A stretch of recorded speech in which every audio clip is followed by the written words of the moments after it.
Hello दोस्तों, नमस्कार, जय श्री कृष्ण। चैप्टर 8 11મા ધોરણનું આજથી શરૂ કરી રહ્યા છું। બહુ જ બેઝિક ચેપ્ટર 11મા ધોરણમાં જો ભણવાની શરૂઆત કરાય તો ચેપ્ટર 8 અને ચેપ્ટર 7। ચેપ્ટર 8 11મા ધોરણનું બાયોલોજીનું એટલે કોષવાળું અને ચેપ્ટર 7 11મા ધોરણનું ચેપ્ટર 7 બાયોલોજીનું એટલે પેશીવાળું, ટિશ્યુવાળું। એટલે કોષ અને કોષો ભેગા થવાથી બનતી પેશી એટલે ચેપ્ટર 8 કોષોવાળું અને ચેપ્ટર 7 પેશીવાળું। શરૂઆતમાં બેઝિક ચેપ્ટર કહેવાય, બાયોલોજીનો બેઝ કહેવાય, ત્યાંથી જ ભણવાની શરૂઆત કરાય। એટલે આપણે ચેપ્ટર 8 હવે ભણવાની શરૂઆત કરી છે। ચેપ્ટર 7 ઓલરેડી યુટ્યુબ પર મુકાયેલું છે। બહુ જ સારી રીતે બધા જ વિડિયો લેક્ચર ક્રમ બાય ક્રમ એટલે સિક્વન્સમાં મેં ગોઠવેલા છે। પ્લેલિસ્ટ બનાવીને મારી ચેનલ પર એ બધી વસ્તુ તમને કાયમ માટે મળશે। તો એને ક્યારેય ક્લોઝ નહીં કરવાનો, હંમેશા પબ્લિક રહેશે। એટલે તમે ચેપ્ટર 7 તો ત્યાંથી પતાવી લેવાના। ચેપ્ટર 8 હવે એક પછી એક વિડિયો લેક્ચર સિક્વન્સમાં ફરીથી ભણતા જઈશું। એ રીતે યુટ્યુબ પર હું એને મૂકતો જઈશ એટલે ગમે ત્યારે તમે જોઈ શકશો। બરોબર, ચાલો ભણવાનું ચાલુ કરતા પહેલા એટલે આજે જે આપણે ચેપ્ટર 8 શરૂ કરી રહ્યા છીએ એ ચેપ્ટર 8 શરૂ કરતા પહેલા થોડી ઘણી વાત આપણે બાયોલોજીની શરૂઆતની કરી લઈએ, પછી ધીરે ધીરે ભણવાનું ચાલુ કરીએ। ભણવાનું આખી જિંદગી છે। હવે 1.5-2 વર્ષ તમારે મારી સાથે ભણ જ કરવાનું, પણ ભણવા સાથે કંઈક સારી જે જીવનમાં શીખવા જેવી વાતો છે એ શીખવી પડશે મારી હાથ, અને એ જ શીખવાડવા જ મેં ના આવે, બાકી ભણાવતા બધો ના આવે। પણ આ વાતો સાચો ગુરુ હોવાનો મિનિંગ શું, મતલબ શું કે ભાઈ જીવનની વાતો શીખવાડે, જીવન જીવતા શીખવાડે। તો બાયોલોજી તો શીખવાડવાનું જ છે, પછી જીવન શીખવાડવાનું જીવતા। એટલે આ બધી વાતો ધીરે ધીરે આપણે વચ્ચે વચ્ચે ડિસ્કસ કરતા રહીશું। તો ભણવાનું ચાલુ કરતા પહેલા થોડીક બેઝિક વાતો કહી દઉં, ભણતરને લગતી અને બાયોલોજીને લગતી, પછી બાયોલોજી ચેપ્ટરમાં જઈએ। ચાલો દેખી લો મારા દોસ્તો, બાયોલોજીમાં કેટલા ચેપ્ટર છે મેં લાસ્ટ સૂત્રમાં તમને કીધું કે ભાઈ બાયોલોજીમાં 11મા ધોરણમાં 22 ચેપ્ટર અને 12મા ધોરણમાં 16 ચેપ્ટર છે। 11મા ધોરણમાં જ મેઇન તમારી પાસે બર્ડન છે। 11મું ધોરણ એટલે તમારા જીવનનું મેઇન ધોરણ એવું સમજી લો, કારણ કે બાયોલોજીના દ્રષ્ટિકોણથી જોવા જઈએ તો મેઇન ચેપ્ટર મેઇન બોડીના, તમે ડોક્ટર બનવા આવ્યા છો, બાયોલોજી મેઇન એમ્સ તમારો અત્યારે કયો હોવો જોઈએ, તમારો મેઇન એમ, તમારો મેઇન પર્પસ બાયોલોજી લેવાનો, આ ફિલ્ડમાં આવવાનો, આ ફિલ્ડમાં જીવવાનો, ડોક્ટર બનવાનું જ હોવું જોઈએ। પછી ઠીક છે તમારા કર્મો જેવા રહેશે, તમારી મહેનત જેવી રહેશે, પછી ડિસાઇડ થશે તમારી। અત્યારે તો દરેકનું લક્ષ્ય એ જ હોવું જોઈએ કે મારે ડોક્ટર બનવું છે। હવે જો તમારે ડોક્ટર બનવું હોય તો તમારે એક એક ચેપ્ટર વ્યવસ્થિત અત્યારથી જાગૃત રહીને ભણવું પડશે। ઉંમર મેટર કરતી નથી। મોટા ભાગના છોકરાઓ 10મા ધોરણમાં ભણી ગયા પણ એ વખતે મેચ્યોર નહોતા, એટલા બધા પરિપક્વ નહોતા। હા ઠીક છે, હવે અમુક વસ્તુ ભૂખીને તૈયાર કરી દીધી, અમુક વાર બહાર ફરવા ગયા, અમુક વાર બીમાર પડ્યા, અમુક વાર રમવામાં જિંદગી બગાડી, પણ બધું ચાલી ગયું। તમારા નંબરે આવતા રહ્યા, જે તે સ્કૂલમાં જે તે ક્લાસમાં માર્કે આવતા રહ્યા, પણ હવે ના ચાલે દોસ્તો। હવે સિરિયસ થવું પડે, કારણ કે કોમ્પિટિશન ખાલી ક્લાસ, સ્કૂલ કે ગુજરાત લેવલ પર નથી, કોમ્પિટિશન આખા ભારત લેવલ। અને ભારતના લાખો વિદ્યાર્થીઓ જે બાયોલોજી લેશે એમાં તમારે ટોપ રેન્ક લાવવો કોઈ ઈઝી વાત નહીં। સમજ્યા તમે? બહુ અઘરી વાત છે, પણ એ અઘરી લાગે નહીં જો હું તમને કહીશ એ રીતે નિયમોનું પાલન કરશો તો। ચુસ્ત રીતે ફોલો કરો, કહું એ રીતે આજથી જ મંડી પડો, એક નિયમ પણ અગાઉ પાછો ના થવું, રાત દિવસ એક કરો। તો બાયોલોજીમાં 22 ચેપ્ટર જે મેઇન છે એ 11માં જ મૂકી દીધા। ચાલો, એટલે તમે હજી આયા છો, હજી ધીરે ધીરે પરિપક્વ થઈ રહ્યા છો, હજી ધીરે ધીરે સાયન્સ સમજી રહ્યા છો કે સાયન્સ શું છે, બાયોલોજી શું છે, અને ત્યાર પહેલું તમારે આ બધું અઘરી વસ્તુ ભણવાની આવી છે। અઘરી નથી, જે મહેનત નહીં કરવાનો, સમજવાનું નહીં, એના માટે અઘરી છે। હજી યાદ રાખો, બધું સહેલું છે અને બહુ જ મસ્ત મનોરંજન વાળું છે, એન્જોય કરીને ભણો ને એવું છે। પણ એના માટે એક રીત હોય, સ્માર્ટ વર્ક હોય, સ્માર્ટ મેથડ હોય, સ્માર્ટ સ્ટડી હોય। એ હું અત્યારે ધીરે ધીરે તમને કહું છું કે કેવી રીતે કરાય। બાયોલોજીમાં મેઇન તો વસ્તુ છે, જે ડોક્ટર બનવાના મેઇન ચેપ્ટર છે હ્યુમન ફિઝિયોલોજી, મનુષ્યના અલગ અલગ બોડીના પાર્ટ્સ, બોડીની સિસ્ટમ। એ ફિઝિયોલોજી એટલે બોડીની અલગ અલગ તંત્રો, પાચન તંત્ર, શ્વસન તંત્ર, ઉત્સર્જન તંત્ર, ચેતા તંત્ર, અંતઃસ્ત્રાવી તંત્ર, આ બધા તંત્રો દોસ્તો, કંકાલ તંત્રને લઈને બોડીના બધા તંત્રો નાખી દે છે 11માં। એટલે એક તો 11મા ધોરણમાં બધા આઈએમપી ચેપ્ટર છે, થોડા લોજિકલ ચેપ્ટર છે, મેઇન ચેપ્ટર છે, અને ઉપરથી જે ડોક્ટર બનવાના સૌથી આધાર સ્તંભ હોય એવા ચેપ્ટર 11માં નાખી દે। ખાલી પ્રજનન તંત્ર એક એવું ચેપ્ટર છે, બોડીના બધા તંત્રો 11માં ભણ લેશો. ખાલી 12માં એક જ તંત્ર બાકી રાખે છે આ લોકો, એ છે પ્રજનન તંત્ર, જે 11માંથી 12માં જવાનું. એટલે 11મા ધોરણમાં બોડીના બધા તંત્રો ભણી લેશો, ખાલી પ્રજનન તંત્ર 12માં ભણશો. તો વિચાર કરો, જ્યારે તમે 11મું પૂરું, અરે 11મું તમને ખબર નહીં પડે ક્યારે પતી, શરૂ ક્યારે થયું પત્યું ક્યારે, એટલા ફટાફટ દિવસો જશે જોજો. એટલે તમને એક તો નવું નવું છે ને એક્સાઇટમેન્ટ વધારો, નવું નવું બધાને સારું હોય, નોટો મસ્ત હોય એટલે પેજમાં આમ સુગંધ મસ્ત આવે, ચોપડીઓ નવી નવી હોય એટલે દરેક પેજના ઉલટા હોય તો સુગંધે મસ્ત, નવું નવું ભણવાનું ઉમંગ. એટલે અત્યારે તો મસ્ત ગાડી ચાલશે, અડધાની 20-25 દિવસ ચાલશે, અડધાની 1-2 મહિનો મસ્ત ચાલશે, પછી બર્ડન વધશે, આ બધું જૂનું થશે, એમ બેક ટુ નોર્મલ લાઈફ. પછી તમે જેવા હતા એવા થઈ જશો અને એક પછી એક વિકેટો પડવા લાગશે. અને તે વખતે જે વિદ્યાર્થીએ પોતાનો સંયમ કેળવ્યો, મહેનત જેવી રાખી એવી અત્યાર લગીન બી કન્ટિન્યુ રહેશે, એ વિદ્યાર્થી નંબર લઈ આવશે. અને આવા ઘણા ગાંઠા હોય છે કે દરેક વિદ્યાર્થી, મોટાભાગના 90% વિદ્યાર્થી આ પોતાનો સંયમ કેળવી શકતા નથી, રેગ્યુલરિટી કન્ટિન્યુટી કેળવી શકતા નથી.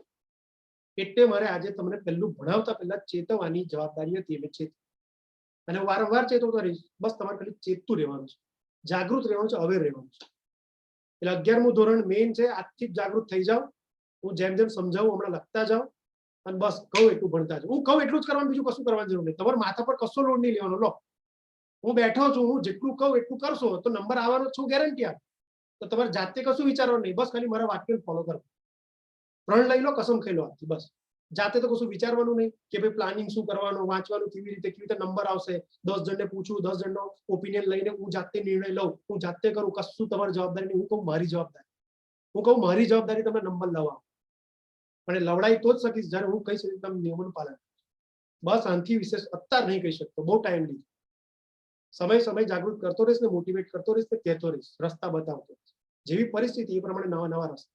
કારણ કે મારું નેચર છે દોસ્તો, હું અત્યારે ભલે શિક્ષકના સ્ટેજ પર ઉભો રહીને ભણાવતો, પણ દર વખતે દરેક પડે વિચાર તો તે જ હોય કે હું અત્યારે સ્ટુડન્ટ હોય તમારી આ પરિસ્થિતિમાં, તમારી ઉંમરમાં, તો કદાચ હું શું કરું.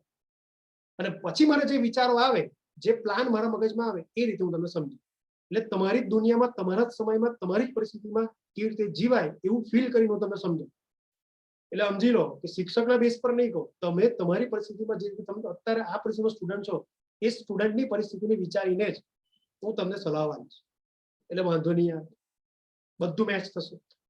અને એક તો ઉંમરમાં બહુ ફરક નહીં, એટલે કોમ્યુનિકેશન ગેપ બી નહીં, મેચ થઈ જશે જલ્દી. એટલે હવે તમારી પાસે એક જ કામ કરવાનું, વિશ્વાસ અતૂટ રાખીને પ્રેમથી સ્માઇલ કરીને ભણ્યા જ કરવાનું. કહું એટલું કર્યા. ચાલો, બાયોલોજીના એકવાર ફટાફટ ચેપ્ટર ડિસ્કસ કરી લે. હજી એક વાત હું સમજ, આજે તો આપણે ચેપ્ટર 8 ભણીશું, પણ ચેપ્ટર 7 મેં કીધું એ રીતે ઓલરેડી યુટ્યુબ પર આખું અત્યારે અવેલેબલ છે. જે લોકો ઓલરેડી એડમિશન મળશે લઈ ચૂક્યા છે, એ બધા છોકરાઓને હું થોડા સમય પછી પાછું ગ્રુપ બનાવીશ. અત્યારે ઓલરેડી જે એડમિશન પ્રોસેસર ચાલે છે ગ્રુપમાં તમને એડ કર્યા છે, તો એમાંય તમે લોકો કાં તો અલગ અલગ જેના પાસે સેપરેટ નંબર છે એવા લોકોને હું પર્સનલમાં નંબર વાઇઝ વોટ્સએપનો જે નંબર છે એના વાઇઝ હું તમને પર્સનલમાં મોકલું છું, ગ્રુપમાં મોકલું છું, પર્સનલમાં મોકલું છું. કોઈ મેસેજ હોય, આ રીતે લાઈવ લેક્ચરની લિંક હોય, કાં તો પછી રેકોર્ડિંગ કોઈ લેક્ચર મોકલવાનું હોય. જે કંઈક છે અત્યારે ઇન્ફોર્મેશન હું તમને આપી રહ્યું છું બધો. હમણાં આ સ્તર ઉપર ઠીક છે, પણ એટલે અત્યારે જેટલા જોડાઈ ગયા છે સ્ટુડન્ટ, એ બધા માટે કહું તો તમારે કશું નહીં કરવાનું. તમારે શું કરવાનું, હું જ્યારે તમને પર્સનલમાં કે ગ્રુપમાં લિંક મોકલું એ વિડીયો લેક્ચરની, ત્યારે જ તમારે જોવો. બસ આ મારી તમને સલાહ. હવે આને જે કરો એ, તમે આગળ પડતું ડાપણ કરવા ગયા તમે ફસાઈ જશો. ખબર પડી? એટલે તમને હું કહું તારે જ એ વિડીયો લેક્ચર જોવાનો. આગળ પડતો તમે એ જોઈ લીધો કે કરી લીધું તો મને વાંધો નહીં. યાર તમારો શેડ્યુલ ખોરવાઈ જશે, તમારું બર્ડન વધી જશે. કારણ કે હું એ સમયે કંઈક બીજું કરાવવાનું હોય તમારી પાસે, એ જ સમયે તમે ઊંધું કરતા હશો. લાલચ ના મારે કે સર તો બધા લેક્ચર મૂક્યા છે લઈ જોઈ લેવા, નહીં ચાલે. હું કહું તારે જે જોવાનું, મને ખબર છે કઈ પરિસ્થિતિમાં કયા સમયે કેવી રીતે મારે બિહેવ કરે, એટલે હું તે સમયે તમને મોકલી છે, તે જ સમયે તમારે લેક્ચર જોવું. આગળ પડતું બધું જોઈ લેશો તો એ તો આપશે, તમે એ તો બર્ડન લેશો, ઉપરથી મારે ચેક કરાવવાનું છે, એમાં કચાશ રહી જશે. બરોબર? નોટ કેવી રીતે બનાવવાની? એક જ નોટ નીટની મયંક સર કરીને બનાવવાની. 11મું ધોરણ લખી કાઢવાનું, 11મું ધોરણ બાયોલોજી મયંક સર. એ નોટમાં એક ચેપ્ટર આગળથી લખવાનું, બીજું ચેપ્ટર પાછળથી લખવાનું. કેમ? તો કે આપણો સિલેબસ લાંબો છે, એક સાથે 2 ચેપ્ટર હું ચલાવીશ. ફિઝિક્સ કેમેસ્ટ્રીના સાહેબો કદાચ એક ચેપ્ટર ચલાવે, એટલે એમાં તો તમને વાંધો નહીં આવે, એક સમય એક ચેપ્ટર ચાલતું હોય તો ફિઝિક્સ કેમેસ્ટ્રી જે બી તમે નવી નોટ બનાવો એમાં એક ચેપ્ટર જે કન્ટિન્યુમાં હોય આગળથી લખતા જાઓ, એક પૂરું થાય પછી બીજું આવે, બીજા પછી ત્રીજું આવે, એટલે તમારી કન્ટિન્યુટી નહીં તૂટે. પણ બાયોલોજીમાં નંબર ઓફ ચેપ્ટર વધારો હોવાથી, સિલેબસ લાંબો હોવાથી આપણે નોટ બનાવીશું દોસ્તો એક જ, પણ એક નોટમાં, કારણ કે તમારે છે ને ઘડી ઘડી એને ગોળવવી પડે, લઈને ફરવું પડે, એટલે હું 2 નોટ નહીં બનાવવાનો. તો બાકી 2 નોટ બનાવી તમારી મરજી, એક ચેપ્ટર એક નોટમાં તો બીજું ચેપ્ટર બીજી નોટ, એ તમારી મરજી, તમારી મરજી. પણ હું કહું કે હવે એક નોટ હોય તો ખોવાવાની શક્યતા ઓછી અને ગોળવવાની માથાકૂટ ઓછી, એટલે એક જ નોટમાં એક ચેપ્ટર આગળથી લખવાનું અને એક ચેપ્ટર પાછળથી. અત્યારે હું કહી દઉં કે બાયોલોજીનો જો બેઝ છે, શરૂઆત કરાય બાયોલોજી ભણવાની, બાયોલોજીનો મેઇન પાયો છે તો એ છે ચેપ્ટર 7 અને ચેપ્ટર 8. ખબર પડે છે? ચેપ્ટર 7 એટલે કયું? પેશીવાળું, હજી ફરીથી કહું, અને ચેપ્ટર 8 એટલે કોષોવાળું. એટલે આજે બાયોલોજીની શરૂઆત છે અંતિ કરો છો તમે, એટલે એક ચેપ્ટર 7 આપણે નોટમાં આગળથી લખીશું. એ ધીરે ધીરે જેમ જેમ ચાલતું જાય, જ્યારે જેમ તમે લેક્ચર એને આપું ત્યારે તમારે ચેપ્ટર 7 આગળ જે લખવાનું ચાલુ કર્યું છે નોટમાં પહેલેથી કન્ટિન્યુમાં લખતું છે. અને બીજું મીનવાઇલ આજથી જે આપણે હમણાં ચાલુ કર્યા છે ચેપ્ટર 8, એ ચેપ્ટર 8 તમારે ઊંધેથી નોટમાં પાછળથી લખવાનું, છેલ્લા પેજ, અને પાછળથી આમ આગળ આવવાનું. ખબર પડી? તો આ વાત થઈ નોટ બનાવવાની, આગળથી પાછળથી કરતા રહો જેમ જેમ ચેપ્ટર ચાલે. લાઈક એક ચેપ્ટર પતી ગયું, માનો કે ચેપ્ટર 8 વહેલું પતી ગયું, ચેપ્ટર 7 હજી કન્ટિન્યુ, તો ચેપ્ટર 7 લખ્યા કરો જેમ ચાલે છે. ચેપ્ટર 8 જઈ પત્યું, ત્યાંથી નવું ચેપ્ટર ચાલુ કરી દો ઊંધે, એટલે મિક્સ ના થાય કોઈ ચેપ્ટર. આ રીતે નોટ બનાવવાનું શીખો. હવે તમારી પાસે બે અલગ અલગ નોટ બનાવો કે એક જ નોટ, બરોબર? હવે નોટ કેવી રીતે બનાવવાની? નોટ બનાવવાની એટલે નોટમાં એક ચેપ્ટર આગળ એક ચેપ્ટર પાછળથી લખવાનું જ ખરું, પણ કેવી રીતે લખવાનું અંદર પણ, કેવી રીતે ભણાય, એની વસ્તુ અત્યારે થોડી વાર ચર્ચા કરું, બરોબર? ચાલો પહેલા આપણે ચેપ્ટર ડિસ્કસ કરી લઈએ. હજી હું એક વાત કહું, ચેપ્ટર 7 નો પહેલો જ લેક્ચર યુટ્યુબ પર અત્યારે અવેલેબલ છે, તમારે જોઈ લેવાનો. અત્યારે જ્યારે પણ આ વિડીયો યુટ્યુબ પર આવે ત્યારે હું નીચે ડિસ્ક્રિપ્શનમાં આ વિડીયો નીચે પણ લિંક મૂકી દઈશ, તે આખા ચેપ્ટર 7 ની પ્લેલિસ્ટ.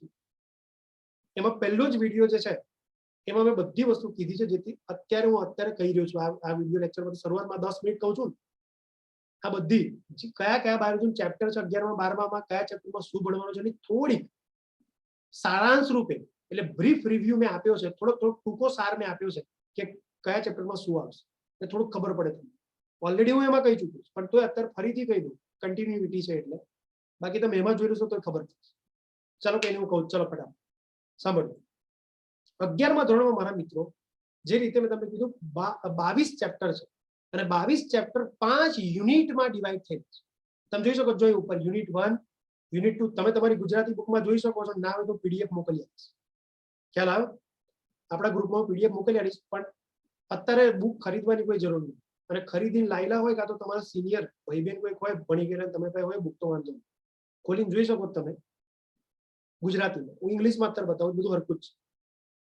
5 યુનિટ છે, 5 યુનિટ 11મા ધોરણમાં અને 5 યુનિટ 12મા. યુનિટમાં પાછા અલગ અલગ ચેપ્ટર છે, એટલે 11મા ધોરણમાં 5 યુનિટ અને 5 યુનિટમાં 22 ચેપ્ટર. કયા? ચલો ફટાફટ ડિસ્કસ કરો. પહેલું યુનિટ જે છે તમારું મારા મિત્રો 11મા ધોરણનું આ પહેલું યુનિટ, એમાં 4 ચેપ્ટર છે. કેટલા? 4. જો પહેલા યુનિટમાં મારા દોસ્તો 4 ચેપ્ટર છે. સર કયા? ચલો એક પછી એક કહો. જો પહેલું ચેપ્ટર છે, એટલે મેં પહેલા કદાચ કીધું હોય, અત્યારે ફરીથી કહું. પહેલું ચેપ્ટર એટલે આખા બાયોલોજીનું જે મૂવી દેખવાનું છે આપણે, પિક્ચર છે આખું આ બાયોલોજી, જિંદગીનું મેઇન પિક્ચર, એનું ટ્રેલર છે. આખા બાયોલોજીનું ટ્રેલર, એટલે બાયોલોજી શું છે, બાયોલોજીમાં કેવું ભણવાનું આવે, કેવી સ્ટડી કરવાનું આવે, આ બાયોલોજીની સાયન્સની જે બ્રાન્ચ છે એ છે શું, એ મિનિંગ સમજાવતો અર્થ, એટલે મિનિંગ અથવા અર્થ સમજાવતો એ ચેપ્ટર, એટલે એ છે ચેપ્ટર 2. છોડો ને યાર, ઈઝી ચેપ્ટર છે આ. ભલે ચોપડીએ પહેલું આપ્યું, પણ આપણે પહેલું ના પડે, ગમે ત્યારે વચ્ચે મને ખેંચી પર રિઝલ્ટ સમય આવશે તારે. એકદમ ઈઝી ચેપ્ટર છે. પછી ચેપ્ટર 2, 3 અને 4 એટલે દુનિયામાં બધા જેટલા અહીંયા હયાત પ્રાણીઓ, વનસ્પતિ અને બીજા જીવો છે એ બધાની ઇન્ફોર્મેશન આપતા છે. તમને ચેપ્ટર 2, 3, 4 આવડી ગયું બાયોલોજીનું 11મા ધોરણનું ચેપ્ટર 2, 3, 4 એટલે સમજી લો મારા દોસ્તો, તમને બધું જ દુનિયામાં જેટલા જીવ છે અહીંયા પર અત્યારે ભગવાને બનાયેલા બધા જીવ વિશે તમને ઇન્ફોર્મેશન મળી. કેટલા? જેટલા વૈજ્ઞાનિકોએ શોધેલા છે, જેટલા આપણી પાસે ઇન્ફોર્મેશન છે એટલી. બાકી બીજા બધા ધીરે ધીરે રિસર્ચ થઈ રહી છે, પણ જેટલી ઇન્ફોર્મેશન છે, જેટલું વર્ગીકરણ થઈ ચૂક્યું છે, જેટલા સજીવો આપણે ઓળખી ચૂક્યા છે, એ બધાને લગતી ઇન્ફોર્મેશન એટલે 2, 3, 4 છે. બરાબર પડી? હવે 2, 3, 4 ચેપ્ટરમાં, બીજા ચેપ્ટરમાં બેક્ટેરિયા વિશે આવશે, ફૂગ વિશે આવશે, પ્રજીવો વિશે આવશે, વાયરસ વિશે આવશે. ચેપ્ટર 3 એટલે તદ્દન વનસ્પતિનું ચેપ્ટર, અને ચેપ્ટર 4 એટલે તદ્દન પ્રાણીઓનું ચેપ્ટર. એટલે ચેપ્ટર 3 માં વનસ્પતિઓ વિશે ભણાવીશ, ચેપ્ટર 4 માં દુનિયામાં જેટલા પ્રાણીઓ આપણે શોધી ચૂક્યા છે બધા પ્રાણીઓ ભણાવીશ. લાઈક ડિસ્કવરી ચાલતો, ડિસ્કવરી પર એપિસોડ ચાલતો, એ રીતે જ આખું એનિમેશન કરીને જ બતાવીશ. એટલે બધું એક એક વસ્તુ ડિટેલમાં પીએચડી થઈ. તો ખબર પડી? વાયરસ, બેક્ટેરિયા, ફૂગ, પ્રજીવો ચેપ્ટર 2, વનસ્પતિ દુનિયામાં જેટલી છે બધી ચેપ્ટર 3 માં, અને દુનિયામાં જેટલા અલગ અલગ પ્રકારના પ્રાણીઓ છે કીટકોથી લઈને બધા એ ચેપ્ટર 4 માં. એટલે યુનિટ 1 પૂરું. યુનિટ 1 માં બસ સજીવો વિશે જાણવાનું છે. ખ્યાલ આવ્યો? યુનિટ 2 માં સાંભળો, યુનિટ 2 માં મેં તમને અત્યારે કીધું કે ભણવાની શરૂઆત કરે ને બાયોલોજીની શરૂઆત તો યુનિટ 2 થી. ખબર પડી? યુનિટ 2 માં આપણે ચેપ્ટર 7 જે અત્યારે ભણવાનું છે, જે કન્ટિન્યુમાં ચેપ્ટર 8 અને ચેપ્ટર 7 એક સાથે, તો ચેપ્ટર 7 આપણું જે છે એ છે એનિમલ ટિશ્યુ, એટલે પ્રાણીઓ કઈ પેશીના બનેલા છે. પ્રાણીઓમાં કોષો ભેગા થવાથી જે પેશી બને એ પેશી કેટલા પ્રકારની, એને લગતું ચેપ્ટર ચેપ્ટર 7. ચેપ્ટર 5 અને 6 એ વનસ્પતિને લગતું છે. પ્રાણીને લગતું ચેપ્ટર 7, તો વનસ્પતિને લગતું ચેપ્ટર 5 અને 6. એટલે ચેપ્ટર 5 માં આપણે ભણીશું વનસ્પતિઓ બહારથી કેવી દેખાય, વનસ્પતિના બાહ્ય લક્ષણ કેવું, મોર્ફોલોજી શું છે. એટલે વનસ્પતિમાં પુષ્પ, ફળ, બીજ, મૂળ, પ્રકાંડ, પર્ણ, તમને બધું ખબર જ ખરું, પણ ડિટેલમાં હવે ભણશો કે મૂળ કેવા હોય, કેટલા પ્રકારના હોય, કોનામાં કેવું હોય, પ્રકાંડ કેવા પ્રકારનો હોય, એમાં શાખાઓ કેવી રીતે ગોઠવેલી હોય, પર્ણો કેટલા પ્રકારના હોય, એની ગોઠવણી કેવી હોય, પુષ્પ એના ચક્રો, એના ભાગ, એના ટાઈપ, એની ગોઠવણી, બીજના પ્રકાર, ફળના પ્રકાર, લોટ્સ ઓફ દોસ્તો ભણવાનું છે ચેપ્ટર 5. મૂળ, પ્રકાંડ, પુષ્પ, ફળ, બીજ, પર્ણ, આ બધું ચેપ્ટર 5 માં આવશે. એટલે બહારથી વનસ્પતિના લક્ષણ. ચેપ્ટર 6 માં આવશે વનસ્પતિની અંદરના લક્ષણ, એટલે વનસ્પતિના અંદર કઈ કઈ પેશીઓ આવી. વનસ્પતિ પેશી ભણવાની ચેપ્ટર 6 માં, અને પ્રાણીઓની પેશી ભણવાની, આપણા જેવી બોડી રચતી પેશીઓ ભણવાની, પ્રાણીઓમાં પ્રાણીઓની બોડી બનાવતી પેશીઓ ભણવાની ચેપ્ટર 7. બરોબર? તો યુનિટ 2 પૂરું. યુનિટ 3, યુનિટ 3 માં પાછું કોષ આવ્યું. યુનિટ 3 એટલે કોષોને લગતું યુનિટ. ચેપ્ટર 8 માં આપણે ભણીશું કોષ, જે અત્યારે આપણે આજથી ચેપ્ટર ચાલુ કરી રહ્યા છીએ. ચેપ્ટર 9 માં ભણીશું કોષની અંદર કયા કયા મોલેક્યુલ આવેલા હોય, એટલે અણુઓ આવેલા હોય જે કોષની રચના કરે, લાઈક પ્રોટીન, લિપિડ, કાર્બોદિત, ડીએનએ, આરએનએ. લિપિડ, પ્રોટીન, કાર્બોદિત, ડીએનએ, આરએનએ જેવા અણુઓ ભેગા થવાથી આખો કોષ બને. તો કોષમાં કેવા કેવા અણુ હોય, કેમિકલ હોય, બાયોકેમિકલ હોય, બાયોમોલેક્યુલ, એ ચેપ્ટર 9 માં ભણીશું. કોષની રચના ચેપ્ટર 8 માં ભણીશું. અને કોષ કેવી રીતે વિભાજન કરે, કોષમાં સમભાજન, અર્ધીકરણ જેવા વિભાજનના પ્રકારો શું છે એ ભણીશું ચેપ્ટર 10 માં. સેલ ડિવિઝન, કોષ વિભાજન. ચેપ્ટર 8 કોષ, ચેપ્ટર 9 કોષમાં અણુઓ, ચેપ્ટર 10 કોષનું વિભાજન. कोष कोष कोष એટલે યુનિટ 3 ચેપ્ટર 8 9 10. आई बात समझ में इतनी? यस और नो? Yes sir. ओके दोस्तों, मैं જે રીતે કીધું 3 યુનિટ પતાયા. હવે યુનિટ 4. યુનિટ 4 એટલે તદ્દન વનસ્પતિઓને કન્સિડર કરતું યુનિટ. વનસ્પતિ જ લાઈક હું ફટાફટ કહી દઉં છું, આ બધું ભણવાનું છે. સાચું કહું, બોટની એટલે વનસ્પતિ વિદ્યા, વનસ્પતિ શાસ્ત્ર, એટલે વનસ્પતિઓને ભણવા, વનસ્પતિઓ ઉપર સ્ટડી કરતી ફીલ્ડ એટલે બોટની, અને પ્રાણીઓ પર સ્ટડી કરતી ફીલ્ડ એટલે ઝૂઓલોજી. તો વનસ્પતિઓનું જ આપણે ભણવાનું આવે બોટની, તો તો એ આખો બોટનીનો મેઇન પોર્શન તમારી નીટમાં જો બોટનીમાંથી ક્વેશ્ચન આવશે, વનસ્પતિને લગતા ક્વેશ્ચન આવશે, તો માની લો લોજિકલ અઘરા મેઇન ક્વેશ્ચન આ યુનિટમાંથી આવશે. એટલે જેનું આ યુનિટ કાચું ને એને મોસ્ટ ઓફ સ્ટુડન્ટનું આ કાચું જ રહે છે. કારણ કે એક તો વનસ્પતિ બોરિંગ લાગે, વનસ્પતિનું ભણવાનું પ્રાણીઓ કરતા બોરિંગ લાગે, એ બધાની સાયકોલોજી છે. અને બીજું બહુ ઓછા એવા હોય જેને વનસ્પતિ પ્રાણીઓ કરતા વધારે ગમે ભણવાનું. બાકી બધાને છે પ્રાણીઓ થોડું ઇન્ટરેસ્ટ આવે, તો વનસ્પતિ થોડું બોરિંગ લાગે, એટલે બધું સરખું સરખું લાગે. પણ દોસ્તો સાચું કહું તો બંનેને ઇક્વલ વેટેજ આપવું પડશે જો રેન્કર બનવું. એટલે વનસ્પતિમાં જો લોજિકલ ચેપ્ટર વનસ્પતિને લગતા, બોટની લગતા, જેમાંથી અઘરા અને સારા ક્વેશ્ચન નીકળશે, જેમાં રેન્ક આખો નક્કી કરશે, તો આ છે યુનિટ 4 11મા ધોરણ પ્લાન્ટ ફિઝિયોલોજી. એટલે 11મા ચેપ્ટરમાં ભણાવીશ, યુનિટ 4 ના 11મા ચેપ્ટરમાં ભણાવીશ કે વનસ્પતિમાં પાણીનું ને ખોરાકનું વહન કેવી રીતે થાય. 12મા ચેપ્ટરમાં ભણાવીશ વનસ્પતિમાં ખનિજ તત્વો કેટલા હોય ને કેવા હોય ને ના હોય તો શું થાય. ચેપ્ટર 13માં ભણાવીશ વનસ્પતિ પ્રકાશ સંશ્લેષણ કેવી રીતે. ચેપ્ટર 14માં ભણાવીશ વનસ્પતિ શ્વસન કેવી રીતે. ચેપ્ટર 15માં ભણાવીશ વનસ્પતિમાં હોર્મોન કેવા હોય. જે રીતે આપણામાં હોર્મોન હોય ને પ્રાણીઓ, મનુષ્યમાં, એ રીતે વનસ્પતિમાં હોર્મોન હોય, જેથી વનસ્પતિના કેરેક્ટર નક્કી થાય, જીવન નક્કી થાય. તો વનસ્પતિના પ્લાન્ટ હોર્મોન ભણીશું. બસ ચેપ્ટર 11 થી 15 પૂરા વનસ્પતિના, એટલે પ્લાન્ટ ફિઝિયોલોજી યુનિટ 4 આવડી મસ્ત ભણાવીશ, ચિંતા ના કરો, હું કઈ રીતે કરતા જઈશ. દોસ્તો યુનિટ 5 માં હવે મેં કીધું કે ડોક્ટર બનવા માટેના મેઇન ચેપ્ટર આયા, એ છે આપણા બોડીના હ્યુમન ફિઝિયોલોજી, મનુષ્યના અલગ અલગ તંત્રો. લાઈક ફટાફટ કહું, ચેપ્ટર 16માં ભણીશું ડાયજેસ્ટિવ સિસ્ટમ એટલે પાચન તંત્ર. ચેપ્ટર 17માં ભણીશું શ્વસન તંત્ર, respiratory system. Chapter 18માં ભણીશું circulatory system એટલે રુધિરાભિસરણ તંત્ર, હૃદય, બ્લડ એને લગતું. ચેપ્ટર 19 એટલે ઉત્સર્જન તંત્ર, કિડનીનું ચેપ્ટર, મૂત્રપિંડનું ચેપ્ટર, એક્સક્રીટરી સિસ્ટમ. ચેપ્ટર 10 એટલે કંકાલ તંત્ર, બોડીમાં હાડકાઓ અને સ્નાયુ. ચેપ્ટર 21 એટલે કંકાલ તંત્ર. ચેપ્ટર 21 એટલે નર્વસ સિસ્ટમ, ચેતાતંત્ર, મગજ ભણાવીશ.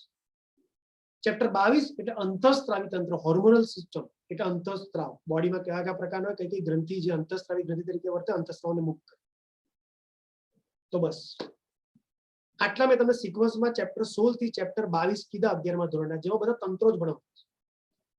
ફરીથી કહું કયા કયા, લાઈક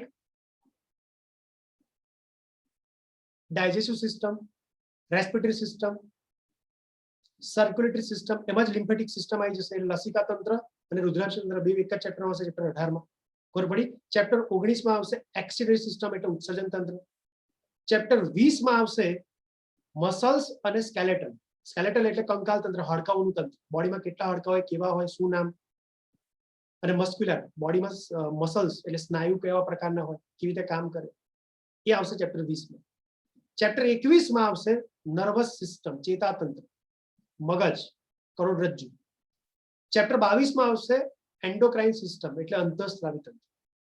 ખબર પડી. અને મેં કીધું કે એક તંત્ર તમારું ભણવાનું બાકી રહેશે 11મા ધોરણમાં, જે 12મા ધોરણમાં આવશે. 12મા ધોરણમાં ખાલી એક જ તંત્ર આવશે, એ છે પ્રજનન તંત્ર. મનુષ્યમાં રિપ્રોડક્ટિવ સિસ્ટમ એટલે પ્રજનન તંત્ર. પ્રજનનનું તંત્ર ખાલી 12મા ધોરણમાં ચેપ્ટર 3માં આવશે, બાકી બધા તંત્રો 11માં પૂરા.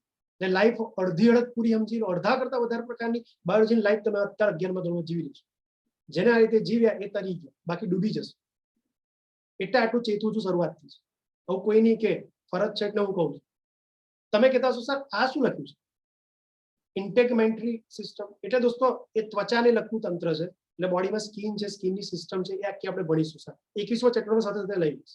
એ નીટમાં તમારે અલગથી નથી અને બહુ એટલું ડિટેલમાં નહીં, પણ તો હું ભણાવી દઈશ. 21મું ચલાવીશ ચેતાતંત્ર, મગજવાળું ચેપ્ટર, ત્યારે હું આંખ, કાન, નાક, જીભ બધું ભણાવીશ, ત્યારે આ સ્કિન પણ અંદર ભણાવી દઈશ. બસ પત્યું આટલું. આટલા તંત્રો તમે ભણવાના ડોક્ટર બનવા માટે. બરોબર. હવે આવે છે 12મા ધોરણની વાત. 12મા ધોરણમાં મેં કીધું 5 યુનિટ છે. જો યુનિટ 6, 7, 8, 9 અને 10 પૂરું એક જ પેજમાં 12મું ધોરણ ના કીધું. 11મા ધોરણમાં 22 ચેપ્ટર, પણ 12મા ધોરણમાં ભલે યુનિટ 5 હોય પણ 5 યુનિટમાં ચેપ્ટર છે ખાલી 16 છે. અને મોસ્ટ ઓફ ઇઝી ચેપ્ટર. એટલે 11મું એકવાર જીતી લીધું ને તો 12મું તો આપોઆપ રમતા રમતા તમે વહેડમાં તરી જવાના જીતી જાવ. મસ્ત છે. હા, એમાં હું પહેલી વાત કહી દઉં, જે પહેલું યુનિટ છે ને 12મા ધોરણનું યુનિટ નંબર 6, આ 12મા ધોરણનું પહેલું, પણ સળંગ આપણે બાયોલોજી ગણવા છે 11, 12 ધોરણમાં તો છઠ્ઠું. તો આ 12મા ધોરણનું જે યુનિટ છે એમાં ટોટલ 4 ચેપ્ટર પ્રજનનની જ વાત છે. લાઈક પહેલા ચેપ્ટરમાં સજીવોમાં લિંગી અને અલિંગી બે પ્રકારના પ્રજનન, તેનો અર્થ એટલે બધા સજીવોમાં કેવું પ્રજનન હોય. ચેપ્ટર 2 માં વનસ્પતિનું પ્રજનન, ચેપ્ટર 3 માં મનુષ્યમાં પ્રજનન, અને ચેપ્ટર 4 માં મનુષ્યમાં પ્રજનનના કારણે જે વસ્તી વધારો થઈ રહ્યો છે એને કેવી રીતે કંટ્રોલ કરવા, એમાં કઈ કયા પ્રશ્નો ઉદ્ભવે, કઈ કઈ સમસ્યા ઉદ્ભવે, કેવી રીતે નિવારણ, એટલે પ્રજનનને લગતા પ્રશ્નો કેવી રીતે સોલ્વ કરવા એને લગતું ચેપ્ટર 4 છે. ઈઝી છે. આ રીતે 4 ચેપ્ટર છે. આ જો વનસ્પતિનું પ્રજનન, આ પ્રાણીઓનું પ્રજનન એટલે મનુષ્યમાં પ્રજનન, એટલે યુનિટ 6 પૂરું. યુનિટ 7 ની વાત કરું તો યુનિટ 7 માં 3 ચેપ્ટર છે અને એ બહુ આઈએમપી ચેપ્ટર છે.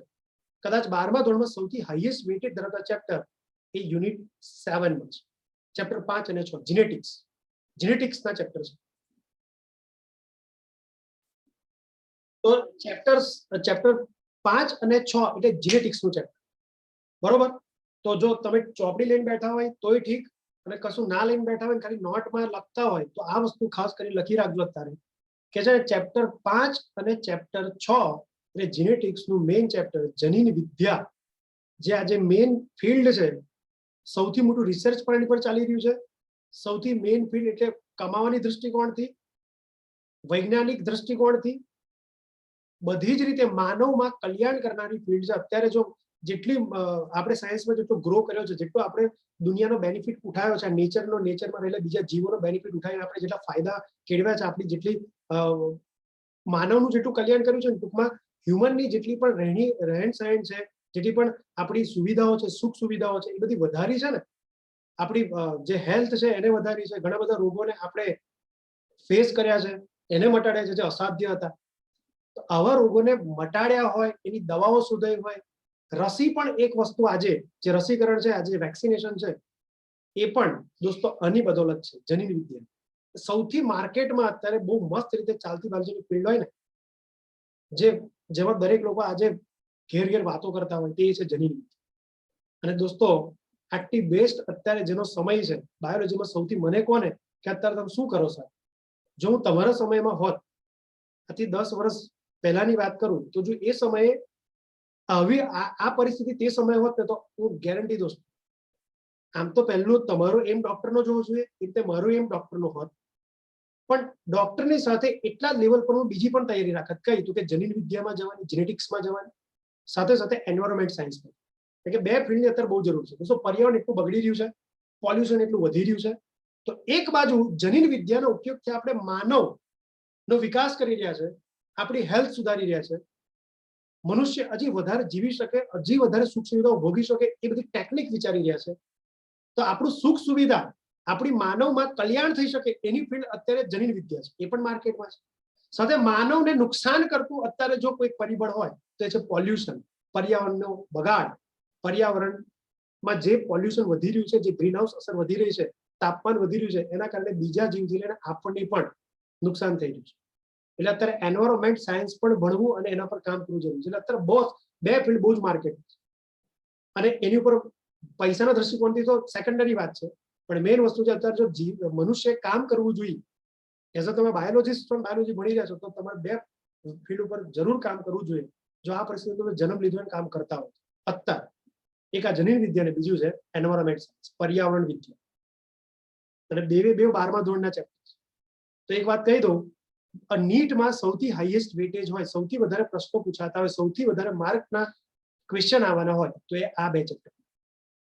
અને 12થમાં અત્યારે મારે આ જ બે ચેપ્ટર ચાલી રહ્યા છે.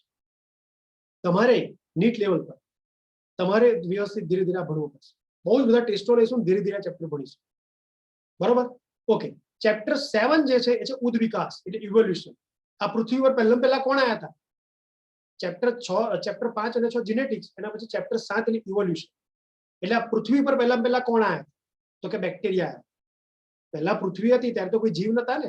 પહેલા સૂર્યમાંથી પૃથ્વી બની, તો પૃથ્વીમાં કોઈ જીવ નતા. એટલે પહેલો જો પૃથ્વી પર જીવ આવ્યો હોય તો એ કોણ હતો? બેક્ટેરિયા. પછી બેક્ટેરિયામાંથી ધીરે પ્રજીવો બન્યા, ધીરે ધીરે પ્રજીવોમાંથી આગળ વધીને ફૂગ બની, વનસ્પતિ બન્યા, પ્રાણી બન્યા, અને પ્રાણીઓમાં ફેરફાર થતા થતા જે રીતે અમે સ્ક્રીન પર અત્યારે દેખી રહ્યા છો, વાંદરા બને, અને વાંદરામાંથી ભાઈ ધીરે ધીરે ધીરે આદિમાનવ અને પછી આજનો હ્યુમન માનવ એટલે હોમોસેપિયન્સ. આપણે અત્યારે છેલ્લે બન્યા, પહેલો બેક્ટેરિયા બન્યો હતો, અને સજીવોમાં ફેરફાર થતા છેલ્લે આપણે બન્યા. હવે આપણાથી આગળ ભવિષ્યમાં સદીઓ જતા, વર્ષો જતા કોણ બનશે એ ખબર નહીં, પણ બનશે ખરું. આપણાથી કોઈ નવી જાતિ બનશે, કારણ કે ફેરફાર સતત સતત ચાલતા રહે. એક જાતિથી નવી જાતિ બનવી આને કહેવાય ઉદ્વિકાસ, ઇવોલ્યુશન. અને આ ઇવોલ્યુશનની ગાથા આખું પિક્ચર એનિમેશન સાથે, ઇમેજિનેશન સાથે ચેપ્ટર 7 માં આપણે ભણવાનું છે. પર પડી? ચાલો, ઓકે. હવે યુનિટ નંબર 8 આવ્યું. જે 12મા ધોરણ, હું જેવું 12મું ધોરણ શરૂ કરું ને, તો 12મું ધોરણ સ્ટાર્ટ કરતાની અંદર પહેલું ચેપ્ટર ચલાવતો. મારી એક મેથડ છે દોસ્તો, ચોપડીના દ્રષ્ટિકોણથી લખી ચૂકી, સિલેબસ બનાવી ચૂકી, પણ એને ભણવાનું સમજવાની પણ એક મેથડ હોય, સિક્વન્સ. એટલે હું જ્યારે ક્યારે ચોપડીમાં ચેપ્ટર પહેલું ચેપ્ટર આપીશું તો પહેલું નહીં ભણાવું, અને ચેપ્ટરમાં પહેલો પેજ પર પહેલો ટોપિક આવ્યો હોય તો હું એ નહીં ભણાવું. હું મારી રીતે આખા ચેપ્ટરમાં સોલ શોધું, આત્મા શોધું કે આખા ચેપ્ટરની મેઇન આત્મા ક્યાં છે, અને પહેલી આત્મા પકડું, મેઇન બેઝ પકડું, અને પછી ચેપ્ટર મારી સિક્વન્સથી ભણું. એટલે લાઈક હું આખી આ ચોપડીમાં 12મા ધોરણમાં હું પહેલું ચેપ્ટર ક્યારે પહેલું નહીં ભણાવું. હું મારી રીતે બાયોલોજીમાં 12મું ધોરણ ભણવાનું શરૂ કરું તો મારું પહેલું ચેપ્ટર 8મું હોય છે. એટલે બુકમાં 8મું ચેપ્ટર આપ્યું છે, પણ હું એને પહેલું ભણાવું છું. કારણ કે આખા 12મા ધોરણમાં જો મેઇન ચેપ્ટર, જો મેઇન સોલ હોય ને, આત્મા હોય ને, જે 12મા ધોરણને આમ રંગ લાવી એ છે આ ચેપ્ટર, રોગો વાળું ચેપ્ટર.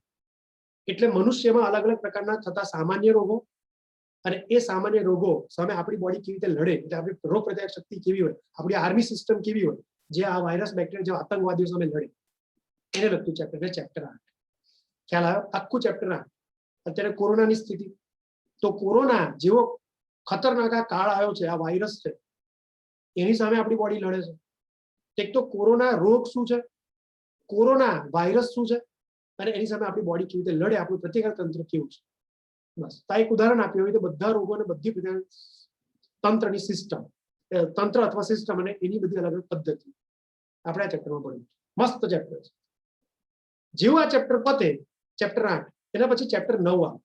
ચેપ્ટર 9 એટલે દુનિયામાં ફૂડ પ્રોડક્શન કેવી રીતે વધશે, એટલે ડેરી ઉદ્યોગ, મરઘા પાલન, મત્સ્ય ઉછેર, મધમાખી ઉછેર, વનસ્પતિઓમાં સંવર્ધન, પ્રાણીઓમાં પ્રજનન એટલે સંવર્ધન કરીને પ્રાણીઓની જાતિ સુધારવી, વનસ્પતિની જાતિ સુધારવી, વનસ્પતિમાં પાક કેવી રીતે સુધારી શકાય, અલગ અલગ પ્રજનન કરીને નવા પાક કેવી રીતે બનાવી શકાય કે જેથી એ પાક કીટકો સામે લડી શકે, ફૂગ સામે લડી શકે, વાયરસ બેક્ટેરિયા સામે લડી શકે, અલગ અલગ રોગો સામે લડી શકે, ખેતરોમાં પાકનું ઉત્પાદન વધે, રોગો ઘટે.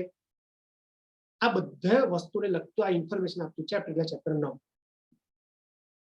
ચેપ્ટર 10 એ છે સૂક્ષ્મ જીવોને લગતું ચેપ્ટર. એટલે સૂક્ષ્મ જીવો આપણને કેવી રીતે ઉપયોગી છે.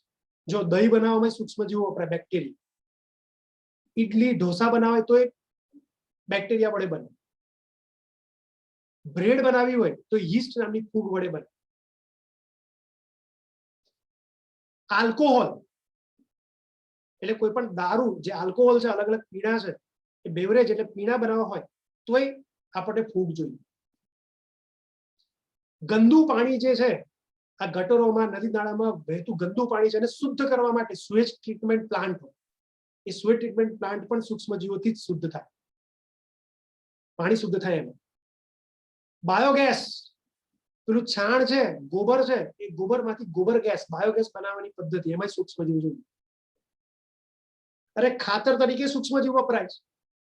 જંતુનાશકો, જંતુ જે પાકને નુકસાન કરે એવા જંતુઓને મારવા માટે પણ જૈવિક નિયંત્રકો તરીકે સૂક્ષ્મજીવો વપરાય છે. આ બધા ચેપ્ટરના ટોપિક છે જે અત્યારે હું બોલ્યો એ આવશે ચેપ્ટર 10. ટૂંકમાં ચેપ્ટર 8 માં આપણે ભણીશું સૂક્ષ્મજીવો આપણને કેવી રીતે નુકસાન કરે, રોગો કરે, અને ચેપ્ટર 10 માં આપણે ભણીશું સૂક્ષ્મજીવો આપણને કેવી રીતે હેલ્પફુલ છે. એટલે અમુક સૂક્ષ્મજીવો નુકસાનકારક છે ચેપ્ટર 8 માં, અને અમુક સૂક્ષ્મજીવો ફાયદાકારક છે ચેપ્ટર 10 માં. પતી ગયું.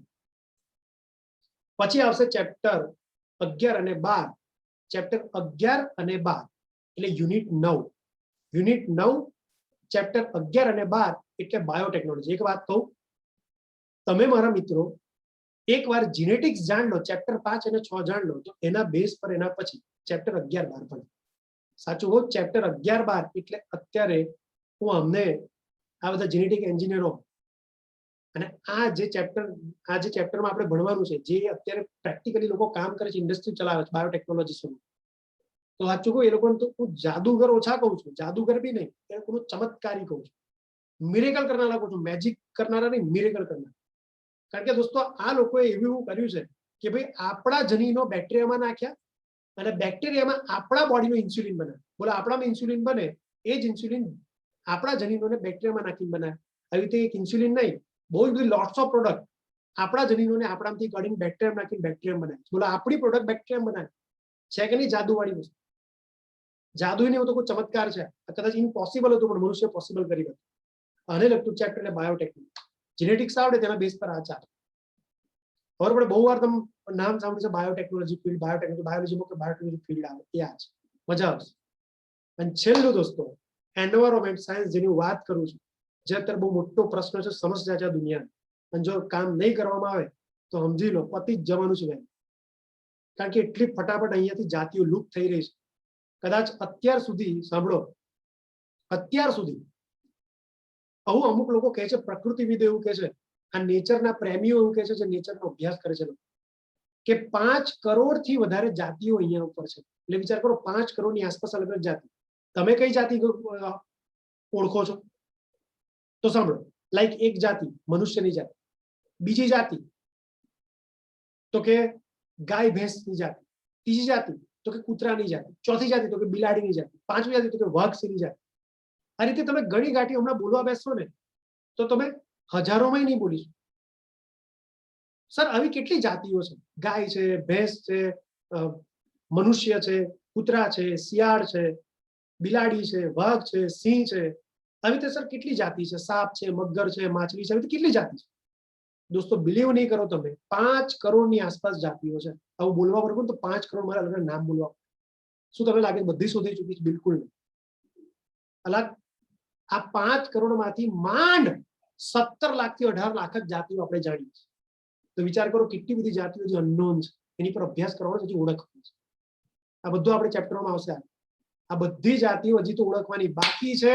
હજી તો કામ થયું નથી. ત્યાર પહેલા એ બધી જાતિઓ લુપ્ત થઈ રહી છે. કોના કારણે? એક જ મોટું કારણ, મનુષ્યના કારણે. મનુષ્ય જૈન થઈ ગામ વસાવે છે, શહેર વસાવે છે, ઔદ્યોગિકરણ કરે છે, ખેતીવાડીમાં જંગલો કાપે છે, અને જંગલો ગયા એટલે ત્યાંની વનસ્પતિ પ્રાણીઓ ગયા. એટલે વિચાર કરો, હજી તો આપણે જાણતા નહીં. એટલે સમજો તમે મારા દોસ્તો, 85% 80% જાતિઓ આપણે હજી જાણતા જ નથી, જાણતા પહેલા જ જતી રહેશે. એટલે દોસ્તો આ ચેપ્ટર બહુ મહત્વના છે, એન્વાયરોમેન્ટ સાયન્સ. 4 ચેપ્ટર એને લગતા છે. પણ એ જે જાણે, જે ફીલ કરે, એ જ સમજી શકે. બાકી બધા જે એક્ઝામના પોઈન્ટ ઓફ વ્યૂથી ગરજ મતલબ જેમ જોતા હોય માર્ક લાવવાના દૃષ્ટિકોણથી, એના માટે આ ચેપ્ટર ઈઝી છે. ફટાફટ પતી જશે, રટ્ટો માર લેશે અને માર્ક લાવી દેશે. પણ ખરેખર આ ચેપ્ટર કેમ આપ્યું છે સમજવું બહુ જરૂરી છે. હું એ દૃષ્ટિકોણથી જ સમજીશ. આ રીતે તમારું બાયોલોજી પતશે 1.5-2 વર્ષમાં. આમ 2 વર્ષ 11 12 કહેવાના, પણ એ ખાલી કહેવાના. બાકી 1.5 વર્ષ જેટલો સમય છે. સમજ પડી? આ તમારી જર્ની છે. સર, અમારે ગુજરાત બોર્ડ નીટમાં બુક કઈ લાવવાની? તો તમારે કોઈ બુક લાવવાની જરૂર નહીં. બધું મટીરિયલ હું જ આપીશ. 1 રૂપિયાનો ખર્ચો કરવાની જરૂર નહીં. કોઈ કહે તોય નહીં લાવવાનું, ઈચ્છા થાય તોય નહીં લાવવાનું. પછી જો હું તમને રોકી તો શકતો નહીં, ખેંચીને. તમારી ઈચ્છા, ભાઈ ખર્ચો કરવો હોય, રૂપિયા વધારે હોય તો કરો. બાકી 1 રૂપિયો ખર્ચવાની જરૂર નહીં. હું બધું આપીશ. તમે કહો સર એમસીક્યુ તો સોલ્વ કરવા અમારે લાવવી પડશે બુક. ના, તમારા બધા એમસીક્યુ જે મેન બુકમાં પૂછાયેલા હશે કે આટલા એક્ઝામોમાં, આટલા વર્ષોમાં જેટલી એક્ઝામ ગઈ એમાં પૂછાશે, બધા મેં એક ભેગા કરીને તમને એક્ઝામમાં, મારી એક્ઝામમાં પૂછીશ. એટલે હું મારા પ્રશ્નો પૂછીશ, હાલ લગીને જેટલા પૂછાયા છે એ પૂછીશ, અને નવી જેટલી બી રેફરન્સ બુક અત્યારે અવેલેબલ છે સારી, એમાંય સારા ક્વેશ્ચન ઉઠાવીને તમે પૂછી. અને એમે તમે કોઈ સમય નહીં આટલી બધી બુકો સોલ્વ કરે. તમારું ફોકસ ખાલી હું કહું એટલા ઉપર જ હોવું. ખ્યાલ આવ્યો? તો તમારે કોઈ બુક લાવવાની જરૂર તો હું તમને એક વાત કહું, ઇંગ્લિશ મીડિયમની જ બુક અત્યારે અવેલેબલ છે, જે ઓથેન્ટિક છે, ભણાયેલી છે. ગુજરાતી મીડિયમની એક બી બુક એવી નથી નીટ માટે કે જે તમે અત્યારે લઈ આવો, એ એક જ બુક વાંચી લો અને 720 માંથી 720 માર્ક લઈ આવો. નહીં એવું. ફિઝિક્સ, કેમિસ્ટ્રી બાજુ કોઈ એવી બુક. ઇંગ્લિશમાં ભરીને મટીરિયલ છે. હવે તમને ખબર, તમને અત્યારે ઇંગ્લિશ આવડતું નહીં, ગુજરાતી મીડિયમના છોકરાઓ છો, પણ મારી મેથડ એવી જ હશે.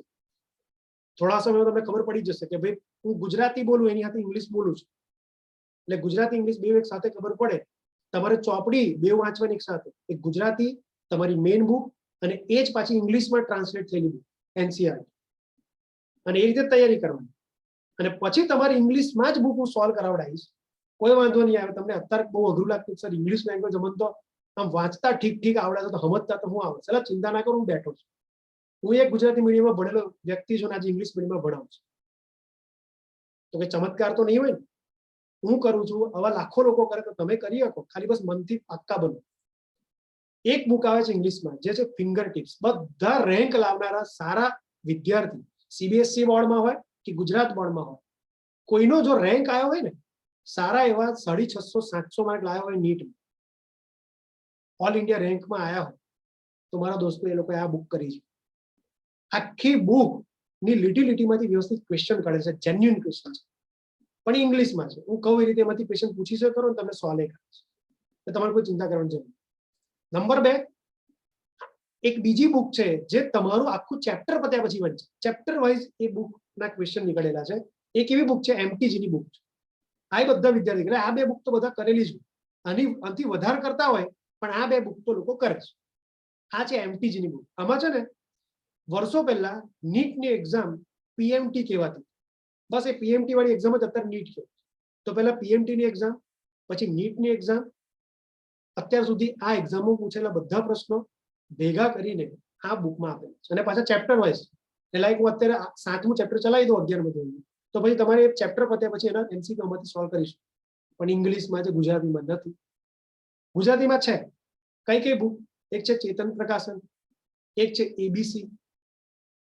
પણ એ બુકોમાં થિયરી સારી આપી છે, એમસીક્યુ પણ ઠીકઠાક આપે છે, સોલ્વ કરવું તો કરાય.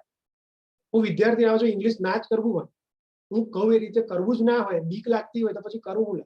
ભાઈ મનથી નબળા હોય તેને તો હું કરી, બાકી બધું બેઠો છું. પણ મનથી જ નબળા હોય કે ભાઈ ના આવડે વિચારતા હોય તો પછી ભાઈ કરો ગુજરાતી. ભાઈ મારે ના છૂટકે ગુજરાતી બુક કેવી, તો જો ગુજરાતી બુક મારે ના છૂટકે કેવી જ પડતી હોય તો પછી એબીસી સારી છે. પણ લાવવાની જરૂર નહીં, મોઘી છે અને આટલી જાડી છે, વાંચવાનો ટાઈમે નહીં. હું બેઠો જ કરાવો, ચિંતા ના કરો, બધું જ લઈ જઈશ. બરોબર? એટલે હું કહું એટલું રાત દિવસ કરતા રહો, બહુ થઈ મસ્ત એન્જોય કરતા ફ્રી માઇન્ડથી ભણી લઈશ. બીજી વાત કહું, આ તો થઈ બુકની વાત, પણ ગુજરાત બોર્ડમાં તમારે બુક લાવી પડશે. ગુજરાત બોર્ડમાં થિયરી લખવાની હોય ને, તો થિયરી માટે તો કોઈ બુક જોઈશે ને. હું તો એક જ વસ્તુ પ્રિફર કરું છું કે એનસીઆરટી સૌથી બેસ્ટ. એટલે તમારી જે બુક છે, જે એનસીઆરટી નું ગુજરાતી કરીને આવેલી છે, તમારી ગુજરાત બોર્ડની બુક જે મેઇન છે, અત્યારે જે તમે વંચાઈ અલગ અલગ ચેપ્ટર, અને જે આપણે ભણવાના છે, એક લાઈન એક લેટર, કે અક્ષર ભણવા વાળા આપણું બુક, હું એમાંથી જ ભણાવીશ, એને જ હું તમને વંચાઈને બતાવીશ, તો મોઢે તમારે એમાંથી કરી શકાય. એટલે કોઈ રેફરન્સ બુક લાવવાની જરૂર નહીં. પણ હવે અમુકને પહેલેથી 10મા ધોરણની પ્રેક્ટિસ થયેલી હોય કે ભાઈ ભણતા તો ભણ લે બુકમાંથી, પણ આનું મોઢે કરવાનું હોય, ટેસ્ટમાંથી લખવાનું હોય ને, તો એને એક સિક્વન્સ બનેલી તૈયાર તગારી જોઈએ. તો એના માટે હું તમને બુક કહું, જો લાવી હોય તો એક છે નવનીત અને બીજું છે દર્પણ. નવનીત અને દર્પણ બેમાંથી એક બુક લઈ આવશો તો ચાલશે. મોડર્ન પણ ઠીકઠાક છે, ચાલશે. અત્યારે માર્કેટમાં ચાલતી હોય તો નવનીત, દર્પણ અને મોડર્ન.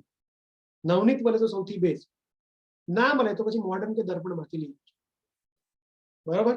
તો આ થઈ બુકની વાત. હવે એક વાત કહું કે કેવી રીતે આપણે ભણવાનું છે. બરોબર? પછી ચેપ્ટરની શરૂઆત કરીશું. કેવી રીતે ભણવાનું છે? એક વાત યાદ રાખો, બહુ શાંતિથી, બહુ ધીમે ધીમે આવો. તમારી પાસે મારા મિત્રો 4 સ્કિલ હોવી જોઈએ, જો મારા એઝ અ સ્ટુડન્ટ તરીકેના એક્સપિરિયન્સ અને આટલા વર્ષોના શિક્ષક તરીકેના એક્સપિરિયન્સ પ્રમાણે. હું આટલી નાની એજમાં છે ને આટલું બધું જીવ્યો છે ને દોસ્તો, રાત દિવસ આ એજ્યુકેશન જગતમાં, અને એ બધા અનુભવો ભેગા કરીને કહું ને, તો વિદ્યાર્થી પાસે, સ્ટુડન્ટ પાસે જો બેસ્ટ બનવું હોય ને, રેન્કર બનવું હોય ને, મેરિટ લિસ્ટમાં નામ લાવવું હોય ને, તો એની પાસે સ્માર્ટ સ્ટડી કરવા માટે 4 સ્કિલ હોવી. તમારી પાસે 4 સ્કિલ છે કે નહીં તપાસો, ના હોય ડેવલપ, અને કરવી જ પડશે. જો એ 4 સ્કિલ આવી ગઈ તો તરી ગઈ. સર કઈ 4 સ્કિલ? પહેલી સ્કિલ, ફટાફટ વગર ટાઈમ બગાડે લખતા રહો. લખવાનું જ, હું કહું એ હાથે હાથે રફ નોટમાં, પછી મેઇન નોટમાં એને ઉતાર. એ મેથડ અત્યારે શીખવાનું છે. પહેલી સ્કિલ છે દોસ્તો અન્ડરસ્ટેન્ડિંગ પાવર. તમે સાયન્સમાં એડમિશન લીધું ને એટલે સમજી લો કે આ પહેલી સ્કિલ તો લાવવી જ પડશે, નહીં ચાલે. તમે કોઈ કોમર્સ કે આર્ટ્સમાં નહીં, તમે એક સાયન્સ એટલે વિચાર કરવા વાળી ફિલ્ડમાં છો. એટલે સમજો તમારે ઊંઘતા જાગતા જ્યાં લગીને તમારું સાયન્સ નહીં પતતું ત્યાં લગી તમારે દુનિયાને દેખતા રહેવાનું, સમજતું જ રહેવું પડશે. નહીં ચાલે, એલર્ટ રહેવું પડશે, એક્ટિવ રહેવું પડશે. તો અન્ડરસ્ટેન્ડિંગ પાવર કેવી રીતે સર આવે? તમે ખાલી જ્યારે મારું લેક્ચર ચાલતું હોય કે ફિઝિક્સ કેમિસ્ટ્રીનું જે તે સરનું લેક્ચર ચાલતું હોય 100% આવ દેવું. હું આગળ જેમ જેમ ભણાવીશ ત્યારે જે વાત આવશે ને ત્યારે તમને કહીશ કે ઘણા બધા એવા સ્ટુડન્ટ છે મારા જે અત્યારે ડોક્ટર થઈ ચૂક્યા છે. હું નામ અત્યારે નહીં લેતો, એક એકનું નામ લઈને તમને કહીશ કે કોની કેવી સ્ટાઇલ હતી. હું બધાની સ્ટાઇલ ઓબ્ઝર્વ કરીશ મેં મારી સ્ટાઇલને એમને જોઈને સુધારા કરીશ. હું ભણાવતો તો જો મારું નેચર એક છે, હું શીખવાડતો હોય તો શીખતો રહું. અને આ તમારો આથી ગુણ હોવો જોઈએ. શીખતા શીખતા સાંભળો, હંમેશા એવું કોઈ દિવસ ના હોય કે હું ટીચર છું, હું શીખવાડું છું એટલે શીખવાનું છોડું. હંમેશા જીવન છે તો શીખતા શીખતા જીવવાનું. શીખતા એક લર્નિંગ એક સજીવનો મેઇન ગુણધર્મ છે, એક છે મરતા સુધી રહેવું. અને હું છે ને હંમેશા નાનો હોય કે મોટો હોય મારે હું આ વસ્તુ કેળવું છું. એટલે હું મોટા પાયે તો શીખું છું, છતાં નાના પાયેથી શીખું. એટલે મારો સ્ટુડન્ટ કેવી રીતે ભણે છે એ જો, અને એમાં મને કંઈક મારું ખૂટતું લાગે તો તરત એને ઇમ્પ્રુવ કરું. એટલે મારામાં આવું છે. મારામાં જો રાઇટિંગ પ્રેઝન્ટેશન, ડાયાગ્રામ પ્રેઝન્ટેશન એટલા સારા નથી, પણ મેં મારા જ સ્ટુડન્ટના આટલા સારા અક્ષર, સારા ડાયાગ્રામ જોઉં છું તો પછી મારે સુધારવું પડે, શરમ આવી જોઈએ. તો મેં મારા એ બધું ઇમ્પ્રુવ કર્યું. ટાઈમિંગ પર પેપર લખવું, બહુ લાંબુ લચક પેપર નહીં લખવું. જેટલો ટાઈમ હોય, જેટલું કન્ટેન્ટ હોય એ સમયસર પૂરું કરવું, એ મારામાં નથી. મેં છોકરાઓને જોયું તો એ મેં સુધાર્યું. હજી થોડી ઘણી ખામી છે. હું અમુક વસ્તુ બહુ લાંબુ લચક લઈ જઉં છું કારણ કે સમજાવવાનો ગુણધર્મ રહ્યો ને, સ્વભાવ શિક્ષક એટલે થઈ જાય, પણ તો ધીરે ધીરે ઇમ્પ્રુવ થાય છે. ઘણા એવા સ્ટુડન્ટ મેં બતાવી દોસ્તો છે. મારી પાસે એક એવો સ્ટુડન્ટ છે જોરદાર, અત્યારે એનું MBBS પતી ગયું, ડોક્ટર બની ગયું. એ બેહે ને એટલે બેઠા બેઠા જ એક વાર બેઠા પછી તમે હસાવો કે તમે સિરિયસલી ભણાવો, એનું ધ્યાન તમારી સ્પીચ પર હોય, તમારી વાતો પર હોય. અને 100% આટલું ટસથી મસ્ત ના થાય. દરેકે દરેક એક દિવસ single day, not a single day, એક દિવસ એવો નહીં આવે કે ધ્યાન એવું ના બે એટલે દોસ્તો એવું મસ્ત ધ્યાન આપે, 100% ધ્યાન આપી દેવાનું. મેં એને કેટલી વાર પ્રશ્ન પૂછ્યો.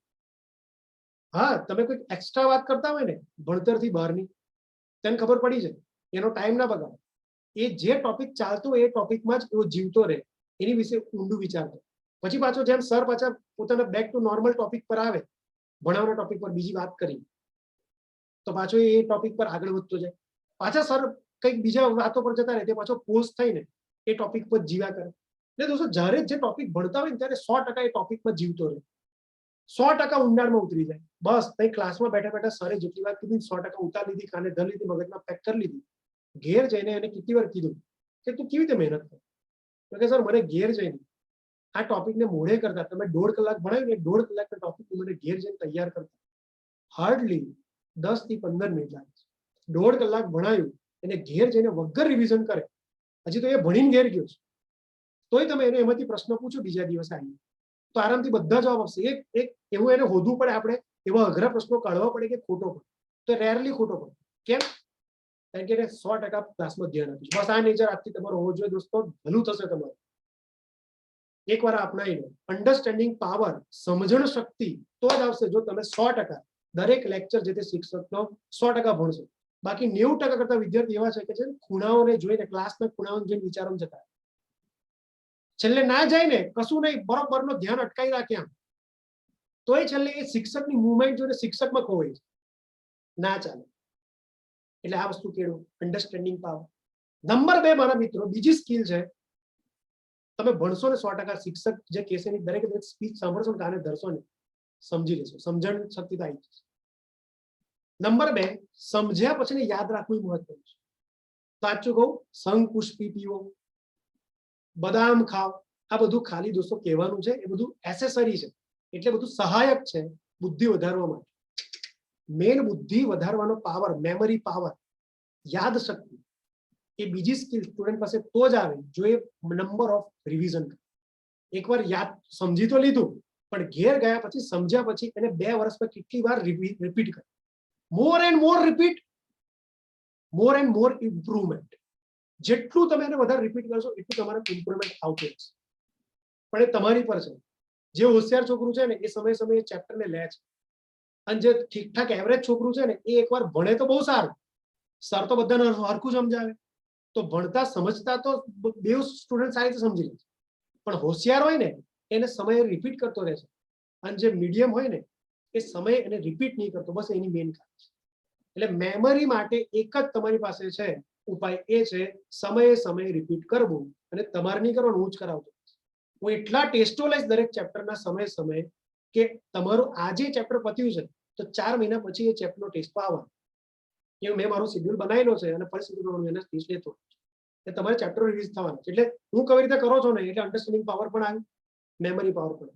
અને નીટમાં આ 2 પાવર આવે એટલે જીતી. પણ હજી કહું, ગુજરાત બોર્ડની થિયરીમાં તમારે રેન્ક લાવવું હોય તો આ 2 પાવર તો હોવા જોઈએ, સાથે બીજા 2 પાવર પણ હોવા જોઈએ, જે મારે 12મા ધોરણ મારી પસંદ હતું. અને એટલે હું શીખ્યો ઠોકર વાગી. કયા 2 પાવર? મેં હમણાં જ કીધું હતું. એક છે ડાયાગ્રામ પ્રેઝન્ટેશન અને બીજું છે રાઇટિંગ પ્રેઝન્ટેશન. તમારા અક્ષર સરસ હોવા જોઈએ, સુંદર, પ્લસ તમારા ડાયાગ્રામ 100% હોવા જોઈએ. કે બાયોલોજીમાં 50% વેઇટેજ ડાયાગ્રામનું છે. હું દરેક લેક્ચરમાં ડાયાગ્રામ દોરાઈશ. દરેક ટોપિકમાં આપણે આકૃતિઓ આવશે, આકૃતિમાં નામ નિર્દેશન આવશે, લેબલિંગ આવશે. પણ તમે એવું વિચારો કે મેં તો ડોક્ટર બનવું છે, મારે તો નીટ આપવાની છે, મારે તો MCQ ની એક્ઝામ આપવાની છે, મારે કઈ લખવાની પ્રેક્ટિસ કરવાની, ચાલો છોડ દો. સમજી લો તમે જીવનમાં અડધા રહી ગયા. ભલે તમે નીટ પાસ કરી લો, ભલે તમે ડોક્ટર બનવા માટે જતા રહે, પણ તમે ડોક્ટર બન્યા પછી કોઈ ડોક્ટર બનાવવા માટે સક્ષમ નહીં. કારણ કે હું તમને હૃદય ભણતા શીખવાડું, હાર્ટને, હૃદયને હું તમને દોરતા શીખવાડું. અને તમે ના દોરો તો શું તમે ભવિષ્યમાં કોઈ દોરીને શીખવાડી શકશો? આજની જનરેશનમાં આ છે. નીટનો એક ડિસએડવાન્ટેજ છે કે MCQ ની એક્ઝામના કારણે છોકરો દોરવાન લખવાની પ્રેક્ટિસ નહીં. અને એટલે એ તો ડોક્ટર બની જાય છે, પણ કોઈને ડોક્ટર બનવા લાયક નહીં. કારણ કે આજે હું તમને ભણાઈ એટલે શકું છું, દોરીને હાર્ટ ડ્રો કરીશ, હું બ્રેન ડ્રો કરીશ, તો મગજ એ બધું મારે ભણવા માટે તમને દોરીને બતાવવું તો પડશે ને. એ હું એટલે દોરી શકું છું કારણ કે મેં પોતે દોરેલું છે. તમે દોરો જ નહીં તો કેવી રીતે દોરીને બતાવશો? ના ચાલે. અને એ તો ભવિષ્યની વાત છે. અત્યારે તો તમારે જો થિયરીની એક્ઝામમાં રેન્કર બનવું હોય ને, સારા માર્ક લાવવા હોય ને, તો થિયરી એક્ઝામમાં તમારે દોરવું લખવું જ પડશે. હું એવું નહીં કહેતો કે એકદમ મોતીના દાણા જેવા અક્ષર કાઢો, પણ વંચાય એવા અક્ષર હોવા જોઈએ. મારા દોસ્તો આટલા બધા વર્ષો પત્યા ભણવામાં, આ 8 વર્ષો કરતા વધારે અનુભવ થયો ત્યારે મારા અક્ષર અને મારા ડાયાગ્રામમાં મેં એક્સપર્ટાઇઝેશન પ્રાપ્ત કરી છે. બાકી 12મા ધોરણમાં બહુ જ કચાશ હતી. એટલે મને ખબર છે કે આ 2 સ્કિલ ના હોય ને તો શું હોય. કારણ કે ઉપરની ડાયાગ્રામ પ્રેઝન્ટેશન અને રાઇટિંગ પ્રેઝન્ટેશન છોડીને અન્ડરસ્ટેન્ડિંગ પાવર અને મેમરી પાવર મારા ખતરનાક. મને કોઈ સમજાવે તો નહીં બહુ સમજ પડતી, બહુ ઓછું સમજુ, પણ મને જાતે સમજુ, મને છે ને થોડો ઓછો વિશ્વાસ આવે. મને એવું ડાઉટ જ હોય કે કંઈક કીધું છે એમાં કંઈક ગડબડ તો નહીં, કદાચ એમને કીધું પણ મેં સમજવાનું તો ગડબડ નહીં. એટલે હું લખેલું જોઉં નહીં, એની આસપાસના એનાલિસિસ કરું નહીં, તાલે કે મને વિશ્વાસ ના આવે. હું કોઈ પણ સ્ટેજ પર ચડીને અત્યારે હું વાક્ય બોલતો હોય ને, તેની પાછળ પ્રૂફ હોય જ મારી પાસે. હા, મારી પાસે સાબિતી હોય કે જો અહીંયા આવું છે, અહીંયા આવું છે, અહીંયા આવું છે, આટલી જગ્યાએ આવું છે, એટલે મેં તમને આવું કીધું. બાકી હું જેમ તેમ આવીને બડબડ કરીને બોલી તો ના જ. એ મારો નેચર છે અને મારો આજે સ્વભાવ એ જે મેં મારી આદત બનાવી દીધી છે આજે, એ જે મારી આદત છે એને હવે ધીરે ધીરે મારા સ્વભાવમાં લાવી દીધી છે. એટલે તમે એને આદત કહો, સ્વભાવ કહો, બધું હરકું જ મળે. એક જીવનનો ભાગ બની ગયો. મારે કંઈક કેવું હોય તો હું ડાયરેક્ટ નહીં કહું, 1-2 વાર કન્ફર્મ કર્યા પછી જ કહું. અને જો મારી રીતે કહેતો તો હું કહી દઉં કે આ એક મારા પ્રકારનો ઓપિનિયન છે, મારા તરફથી હું કહું આવું લાગે છે વળવું, તો આજથી એવું હોવું જોઈએ તમારે કે ભાઈ મારી પાસે આ 2 સ્કિલ હતી, પણ મારી પાસે બીજી 2 સ્કિલ કાચી હોવાથી મને થોડીક કચાશ આવી ભણવામાં. કઈ? મેમરી પાવર, અન્ડરસ્ટેન્ડિંગ પાવર સારી, પણ રાઇટિંગ એન્ડ ડાયાગ્રામ પ્રેઝન્ટેશન લો, તો કચાશ આવી. તમારામાં 4 સ્કિલ આવી ગઈ તો તરી ગયા. બસ આ 4 સ્કિલ એક્સપર્ટ થઈ. સર કેવી રીતે થશે આ 4 સ્કિલ? ચલો હું કહી દઉં છેલ્લી વાર. મેથડ લખવી તો લખી રાખો ટૂંકમાં, રફલી, તો કાયમ જોવા માટે કામ લાગશે. ખબર પડી? કેવી રીતે? ચલો સાંભળો, હું કહું. તમે જ્યારે ભણો મારી હતી તો મસ્ત રીતે ભણી. ભણતા વખતે એક રફ નોટ બનાવો, રફ નોટમાં લખ કરો, મસ્ત રીતે લખ કરો, 25 વાર લખો, જ્યારે કે સમજ ના પડે. જો હું રેકોર્ડિંગ મોકલું તો વિડીયો પોઝ કરી લખો, બરોબર? જેવું તમારું મારો લેક્ચર પતે છે, શાંતિ તમે ભણ લીધો, રફલી તમે લખી કાઢો, પછી તમે એને મેઇન નોટમાં તરત ના લખી. તમે એને આજે લેક્ચર પત્યું તો આજનું આજે કામ થઈ જાય. જો આજનું કામ કાલે ટાળ્યું તો સમજી લો બર્ડન વધ્યું અને તમારું પરફોર્મન્સ બન્યું. આ લખીને રાખજો. વર્ષોનો અનુભવ, વર્ષોની લોકોની ગાથા છે. આ જ વસ્તુ થવાની છે. એટલે જો આજે લેક્ચર લીધો તો આજે એ લેક્ચરનું કામ થઈ જાય, બાકી ઊંઘવાનું. પ્રણ લઈ લો, કસમ ખાઈ. હવે જો તમે લેક્ચર મારું ભર્યું, લેક્ચર ભણ્યા પછી આજે તમે કમ્પ્લીટ કરો તો નોટ તો મેં તમને કીધું કે એ નોટમાં એક ચેપ્ટર આગળથી ચેપ્ટર પાછળ, પણ તરત એ મેઇન નોટમાં નહીં લખવાનું. તમારે રફ નોટમાં પ્રેક્ટિસ કર્યા કરવાની, કાં તો ઘરે એક વ્હાઇટ બોર્ડ વસાવી નાનું અમથું, અને વ્હાઇટ બોર્ડ પર માર્કર પર લખ્યા કરો. ચાલતા ચાલતા એકવાર તો મેં ભણાયું એ આખું સમજી લીધું, એકવાર રિપીટ કરી લીધું, પછી એને બોર્ડ ઉપર લખતા જાઓ શોર્ટ મુદ્દામાં. ધારો કે મેં 20 મુદ્દા ભણાયા એ ટોપિકમાં જ, તો 20 મુદ્દા તમે તમારી રીતે લખતા જાઓ, એટલે તમારું બ્રેન એની સિક્વન્સ બનાવશે. જો લખવા વાળાનું બ્રેન, સમજાવવા વાળાનું બ્રેન, એટલે ટીચરનું બ્રેન અને સ્ટુડન્ટનું બ્રેન અલગ અલગ. અને આ જ મોટી મિસ્ટેક છે સ્ટુડન્ટની, કે ચોપડીમાં લખેલું બેઠું ગોખવા જાય છે, શિક્ષક જેવું સમજાવે એની શિક્ષકની મેથડ થી જ મોડે કરવા જાય છે, એટલે સ્ટુડન્ટ ફસાઈ જાય છે. ભાઈ દરેકનું બ્રેન અલગ અલગ રીતે બન્યું છે, સમજો છો? દરેકની સમજણ શક્તિ, સમજવાની શક્તિ અલગ અલગ હોય, યાદ રાખવાની શક્તિ અલગ અલગ હોય. ને તમે છે ને લખવા વાળા લખી કાઢ્યું, સમજાવી દીધું, પણ હવે તમે જુઓ કે લખવા કે સમજાવવા વાળાની મેથડ તમને મેચ થાય છે? નહીં થતી, અઘરી પડે છે. ખબર પડી જશે, તમે એકવાર રિવિઝન તો કરો. સરે 20 મુદ્દા આ સિક્વન્સમાં લખાયા હતા, પણ હારું મેં જરા બોર્ડ ઉપર રિવિઝન ચાલતો ચાલતો રિપીટ કરું છું, લખું છું, તો મારી સિક્વન્સ તો કઈ અલગ જ છે. બસ એ જે સિક્વન્સ તમારે અલગ પડી ને, તમારી સિક્વન્સ તમારા બ્રેને બનાવેલી સિક્વન્સ. ઉતાર લો એને તમારી મેઇન નોટ. એટલે એકવાર તો તમે રિપીટ કર્યું, ત્યારે કોઈ રફ નોટમાં લખ્યું, પછી એને બોર્ડ પર લખ્યું, કાં તો બીજી એક નોટ બીજા પેજ પર લખ્યું, અને વિશ્વાસ આવી ગયો પછી તમારા બ્રેનની સિક્વન્સ ને તમે તમારી મેઇન નોટમાં જે મેં તમને બનાવવાનું કીધું એમાં ઉતાર. મયંક સર કરીને જે મેઇન નોટ બનાવી, વિચાર કરો 3 થી 4 વાર તમે લખવાની પ્રેક્ટિસ થઈ, અને ઉપરથી તમારી બ્રેનની જાતે તમને યાદ રહે એવી સિક્વન્સ બની. હવે ચિંતા જ નહીં, ગમે ત્યારે ભૂલી જાવ તો એ તમારી સિક્વન્સ તૈયાર જ છે નોટમાં, જોઈ લો. કોઈની પર આધારિત રહેવાની જરૂર નથી.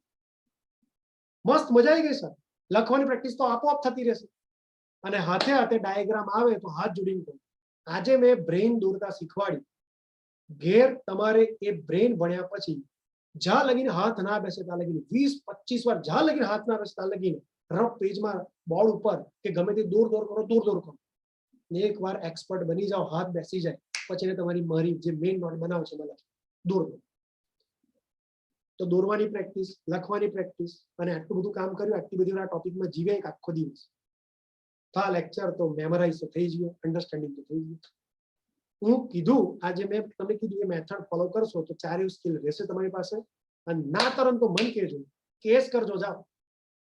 બને જ નહીં, હું કહું નહીં તો કરો. એટલે મેં પહેલેથી તમે ચેતવ્યા કે આ બધું શરૂઆતમાં તમને એવું થાય છે કે સાયન્સ અઘરું લોકો એક હવા બનાવે છે કે અઘરું છે.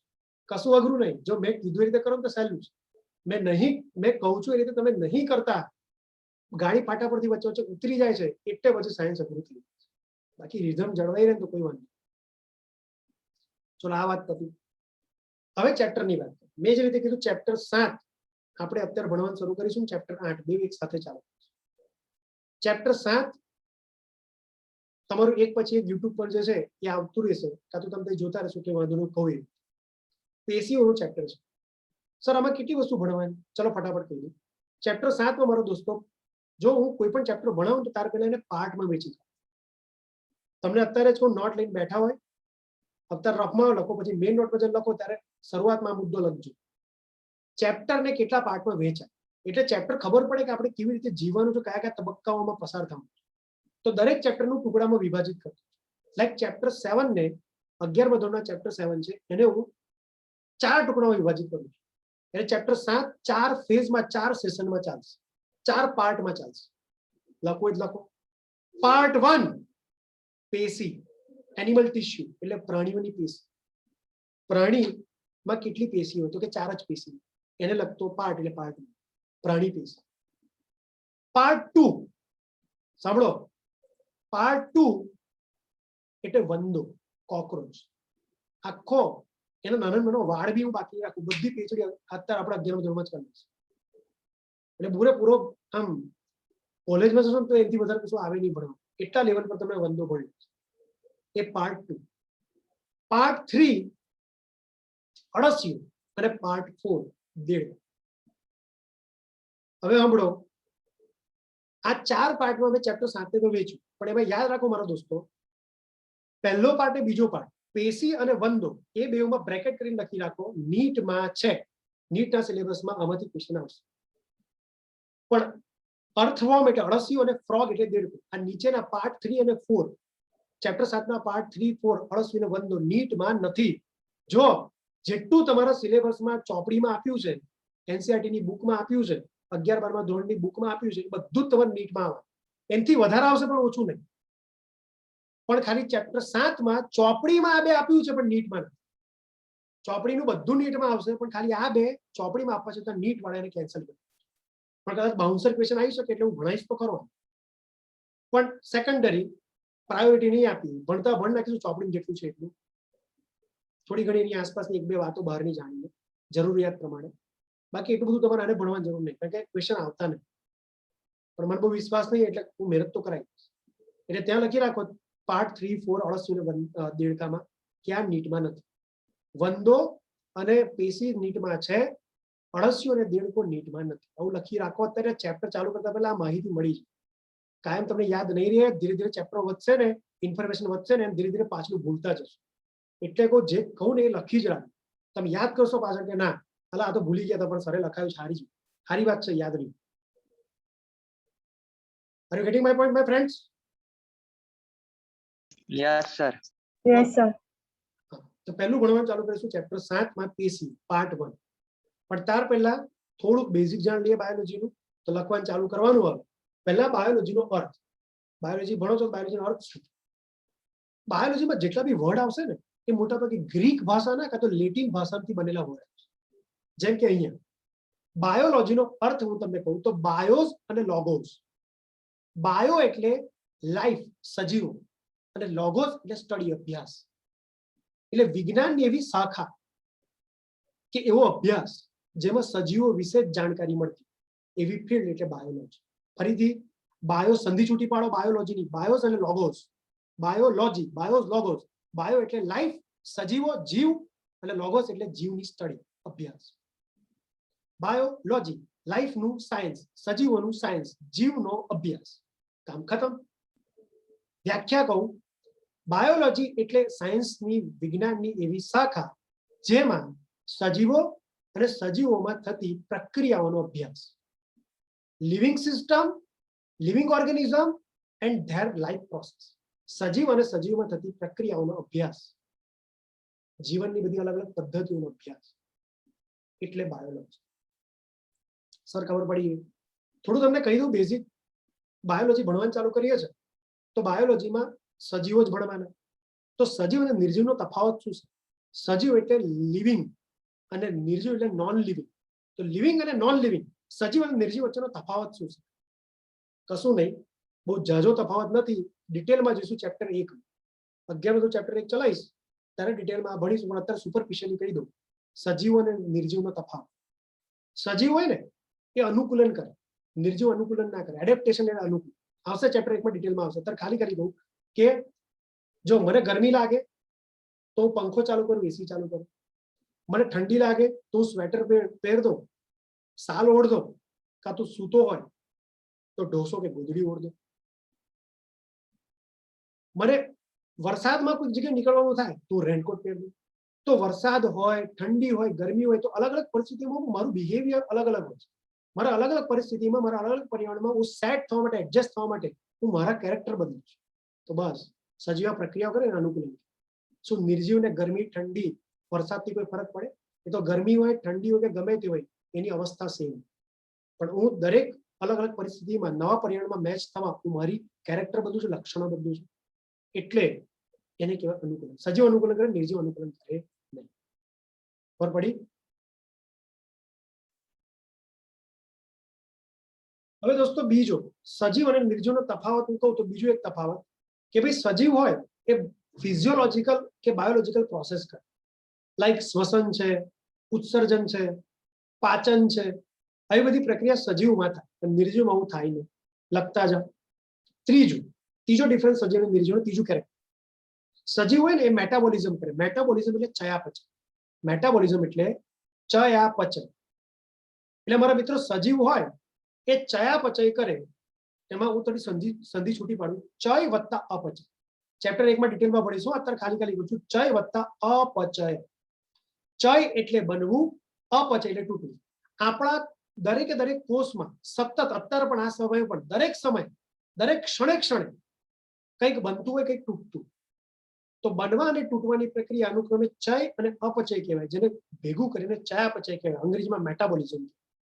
જે સતત આપણામાં ચાલતું હોય, કંઈક બનતું હોય, કંઈક તૂટતું હોય, દરેક કોષમાં ક્ષણે ક્ષણે થતું હોય. પણ નિર્જીવમાં આવું કશું હોય નહીં, કોઈ ચયાપચય નહીં, મેટાબોલિઝમ ના. ચલો આગળ ત્રીજી વસ્તુ, નેક્સ્ટ વસ્તુ, આપણે દોસ્તો સજીવ હોય એ પ્રજનન કરે, રિપ્રોડક્શન કરે એટલે પ્રજનન. પણ નિર્જીવ ક્યારે પ્રજનન ના કરે. આપણે પ્રજનન કરીને વંશ ટકાઈ શકીએ, પેઢી ટકાઈ શકીએ. એટલે આપણે મનુષ્ય છે તો આપણી મનુષ્યની જાતિને ટકી કેવી રીતે રહે? આપણું 100 વર્ષનું આયુષ્ય, આપણે તો મરી જઈશું, પણ આપણા પછી મનુષ્યની જાતિ રહેશે કેવી રીતે જો આપણે મરી જઈશું? એટલે આપણે આપણા પછીની સંતાન સ્વરૂપે નવી પેઢી બનાવીએ છીએ, એ પ્રજનનથી જ બને. પણ નિર્જીવ, આ ખુરશી છે, દરવાજો છે, બારી છે, ટેબલ છે, આ બચારો શું પ્રજનન કરીએ કે પોતાનો વંશ ટકાઈએ? નિર્જીવ પ્રજનન ના. અને છેલ્લી વાત, સજીવ હોય એ જો જન્મ્યા છે તો મરશે જરૂર, ડેથ જરૂર થશે, મૃત્યુ થશે. સજીવનું મેઇન લક્ષણ મૃત્યુ. નિર્જીવ ઓલરેડી મરેલું છે, આ ટેબલ ખુરશી ઓલરેડી મરેલા છે, હું મારશો? મરેલા હું માર. ખ્યાલ આવ્યો? પતિ વાત. ચલો આગળ. હવે મેઇન બાયોલોજીનો બેઝ ભણાવું.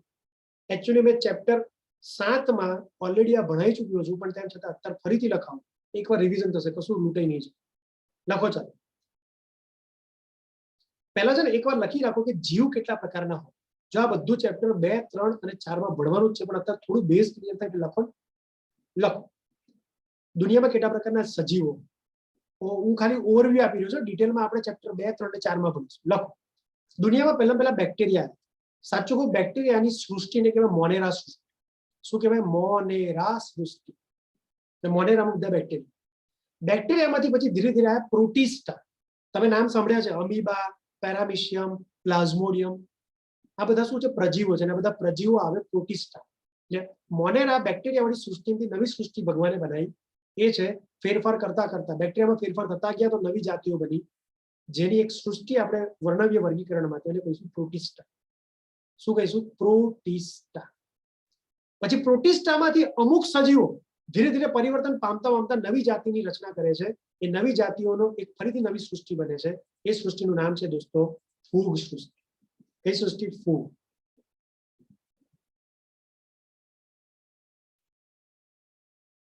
સાથે સાથે અમુક પ્રોટિસ્ટા ફેરવાયા વનસ્પતિ સૃષ્ટિ. એટલે બધી વનસ્પતિઓ અલગ અલગ આપશે વનસ્પતિ સૃષ્ટિ.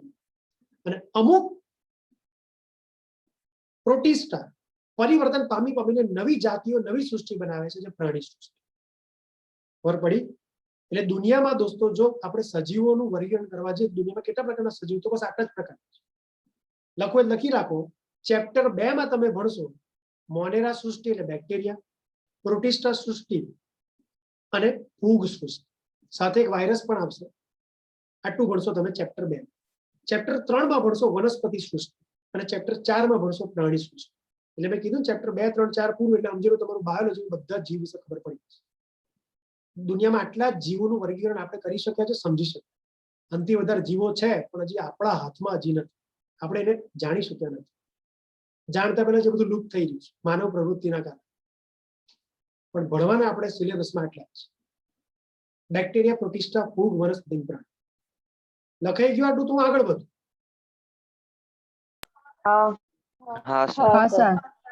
જોઈ લો એકવાર, સ્ક્રીનશોટ લેવો તો લઈ લો.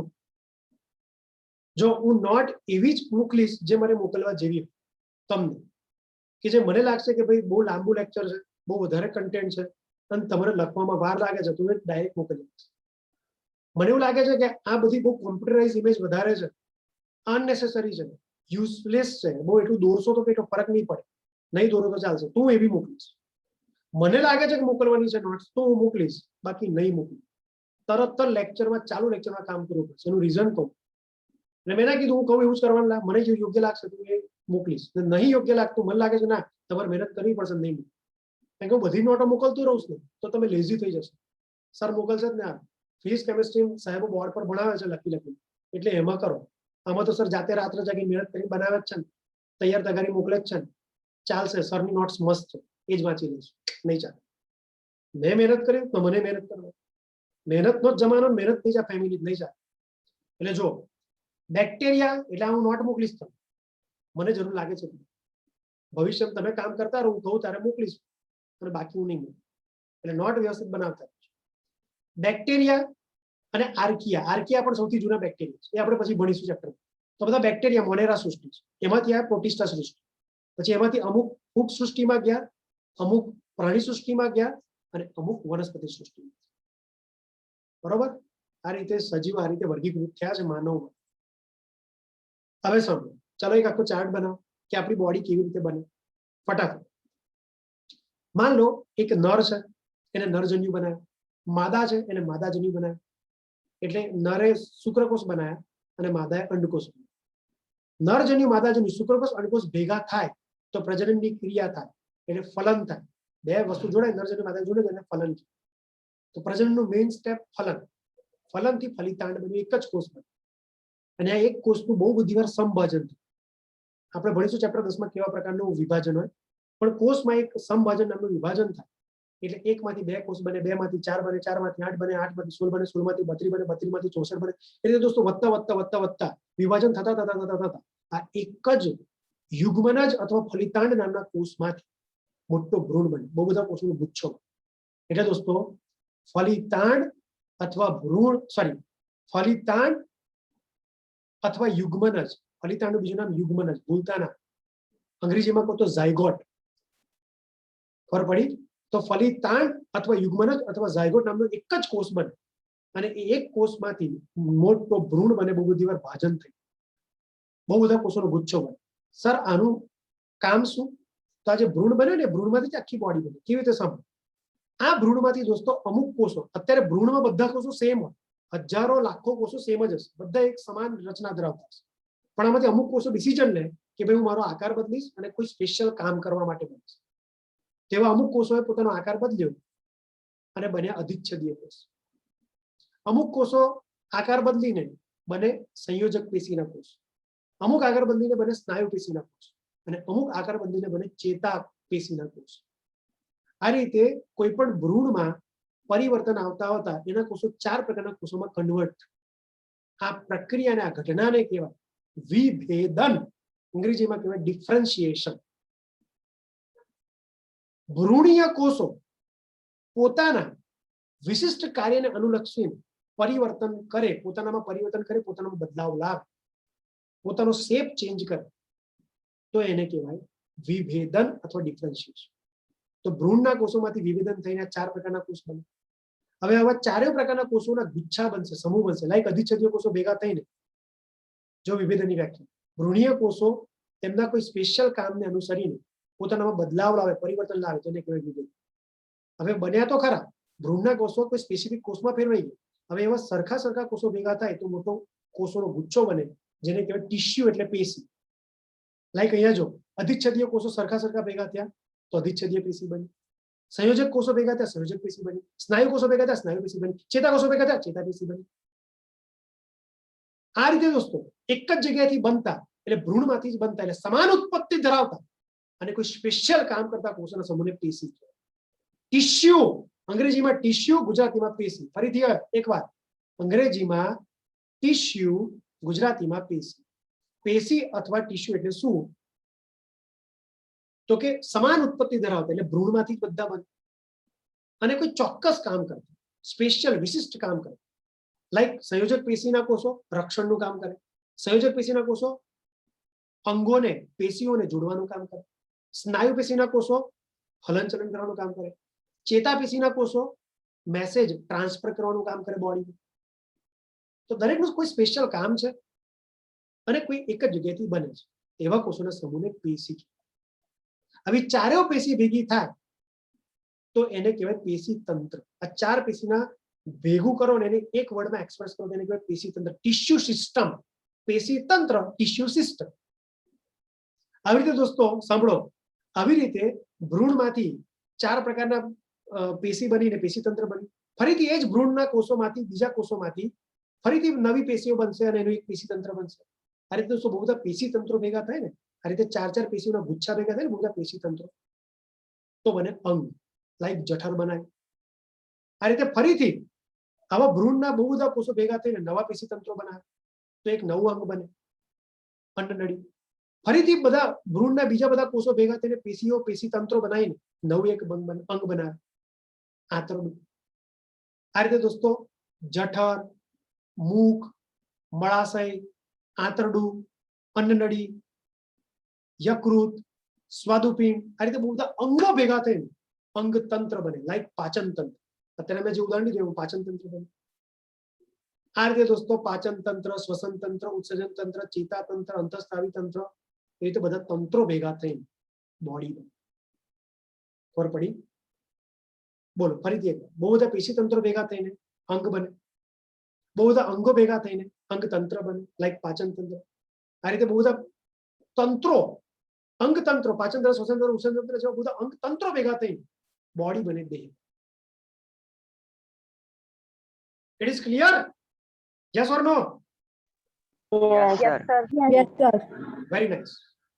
થઈ ગયું. તમે દોર લીધું હશે હું તમને નોટ્સ મોકલીશ, ચિંતા ના કરો. સ્ક્રીનશોટ લેતા હોય તો બહુ સારું. એકવાર ફરીથી કહું, મારી બોડીમાં સૌથી નાનું શું છે? તો દોસ્તો એટમ એટલે પરમાણુ છે. મારી બોડીમાં 4 મેઇન પરમાણુ છે: carbon, hydrogen, oxygen, nitrogen, CHON. હવે પરમાણુઓ ભેગા થાય તો અણુ બને, લાઈક પ્રોટીન, કાર્બોદિત, લિપિડ, DNA, RNA જેવા અણુઓ બને. હવે અણુઓ ભેગા થઈને અંગિકા બને, લાઈક કણાભસૂત્ર, ગોલ્ગીકાય, અંતઃકોશ રસજાળ, લાઇસોઝોમ. આ બધી અંગિકાઓ બને. ભણીશું આપણે ચેપ્ટર 8માં. આ ચેપ્ટર આ બધી અંગિકાઓ ભેગા થઈને કોષ બને. આવા સરખા સરખા કોષો ભેગા થાય તો પેશી બને. આ રીતે 4 પ્રકારની પેશી ભેગી થાય તો પેશી તંત્ર બને, ટિશ્યુ સિસ્ટમ. આ રીતે પેશી તંત્રો ભેગા થાય તો અંગ બને. આ રીતે બધા અંગો ભેગા થાય તો અંગ તંત્ર બને, ઓર્ગેન સિસ્ટમ. અને અંગ તંત્ર, ઓર્ગેન સિસ્ટમ ભેગા થાય એટલે આખા બધા તંત્રો ભેગા થાય તો એક સિંગલ બોડી, દેહ બને. દેહ એટલે બોડી બને. સજીવ બને, ઓર્ગેનિઝમ.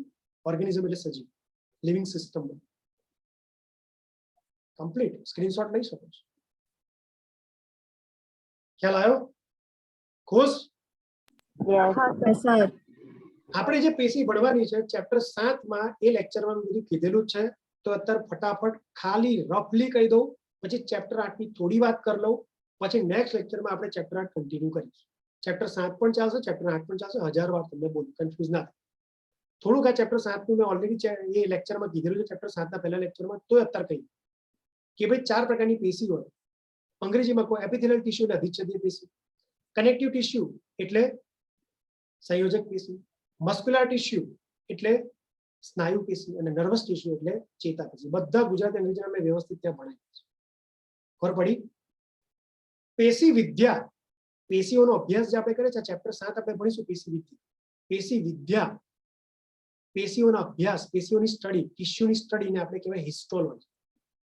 હા, આપણે જે કરીશું હિસ્ટોલોજી કરીશું. પેશીની વિદ્યા, પેશીનો અભ્યાસ એટલે હિસ્ટોલોજી. હિસ્ટોલોજી શબ્દ કોણે આપ્યો? હિસ્ટોલોજી શબ્દ કોણે આપ્યો? તો મેયરે આપ્યો. અને આ પેશી શબ્દ, ટિશ્યુ શબ્દ, પેશી અંગ્રેજીમાં ટિશ્યુ શબ્દ કોણે આપ્યો? તો બીચેટે આપ્યો. બરોબર? ખ્યાલ આવ્યો? અને એનિમલ હિસ્ટોલોજી આપણે જે ચેપ્ટર બનાવ્યું, ચેપ્ટર આપણને જેને સમજાયું, એનિમલ ટિશ્યુ, કોઈ પણ પ્રાણી, હું હોય કે દુનિયાનો ગમે તે પ્રાણી, દરેકે દરેક કોઈ પણ પ્રાણી કહેવાય તો એ પ્રાણી નામનું સજીવ 4 જ પેશીથી બને: સંયોજક પેશી, સ્નાયુ પેશી, ચેતા પેશી, અધિચ્છદીય પેશી. બસ આ 4 જ પેશી ભેગી થવાથી આખી બોડી બને છે. પ્રાણીઓની બોડી, વનસ્પતિની, પ્રાણીઓની બોડી, આખી 4 જ પેશીથી બને. તો આ 4 પેશીથી જે આખી બોડી બની એવું સમજાયું પણ. આટલું ડિટેલમાં પ્રાણીઓની પેશીનો અભ્યાસ કોણે કર્યો? તો એ કર્યો દોસ્તો માર્સેલો માલપીદી. એટલે માર્સેલો માલપીદીને કહેવાય છે પ્રાણી પેશી વિદ્યાના પિતા, એનિમલ હિસ્ટોલોજીના ફાધર. જે આપણે આ ચેપ્ટર ભણીશું એ મેન સમજાવનાર માર્સેલો માલપીદી છે.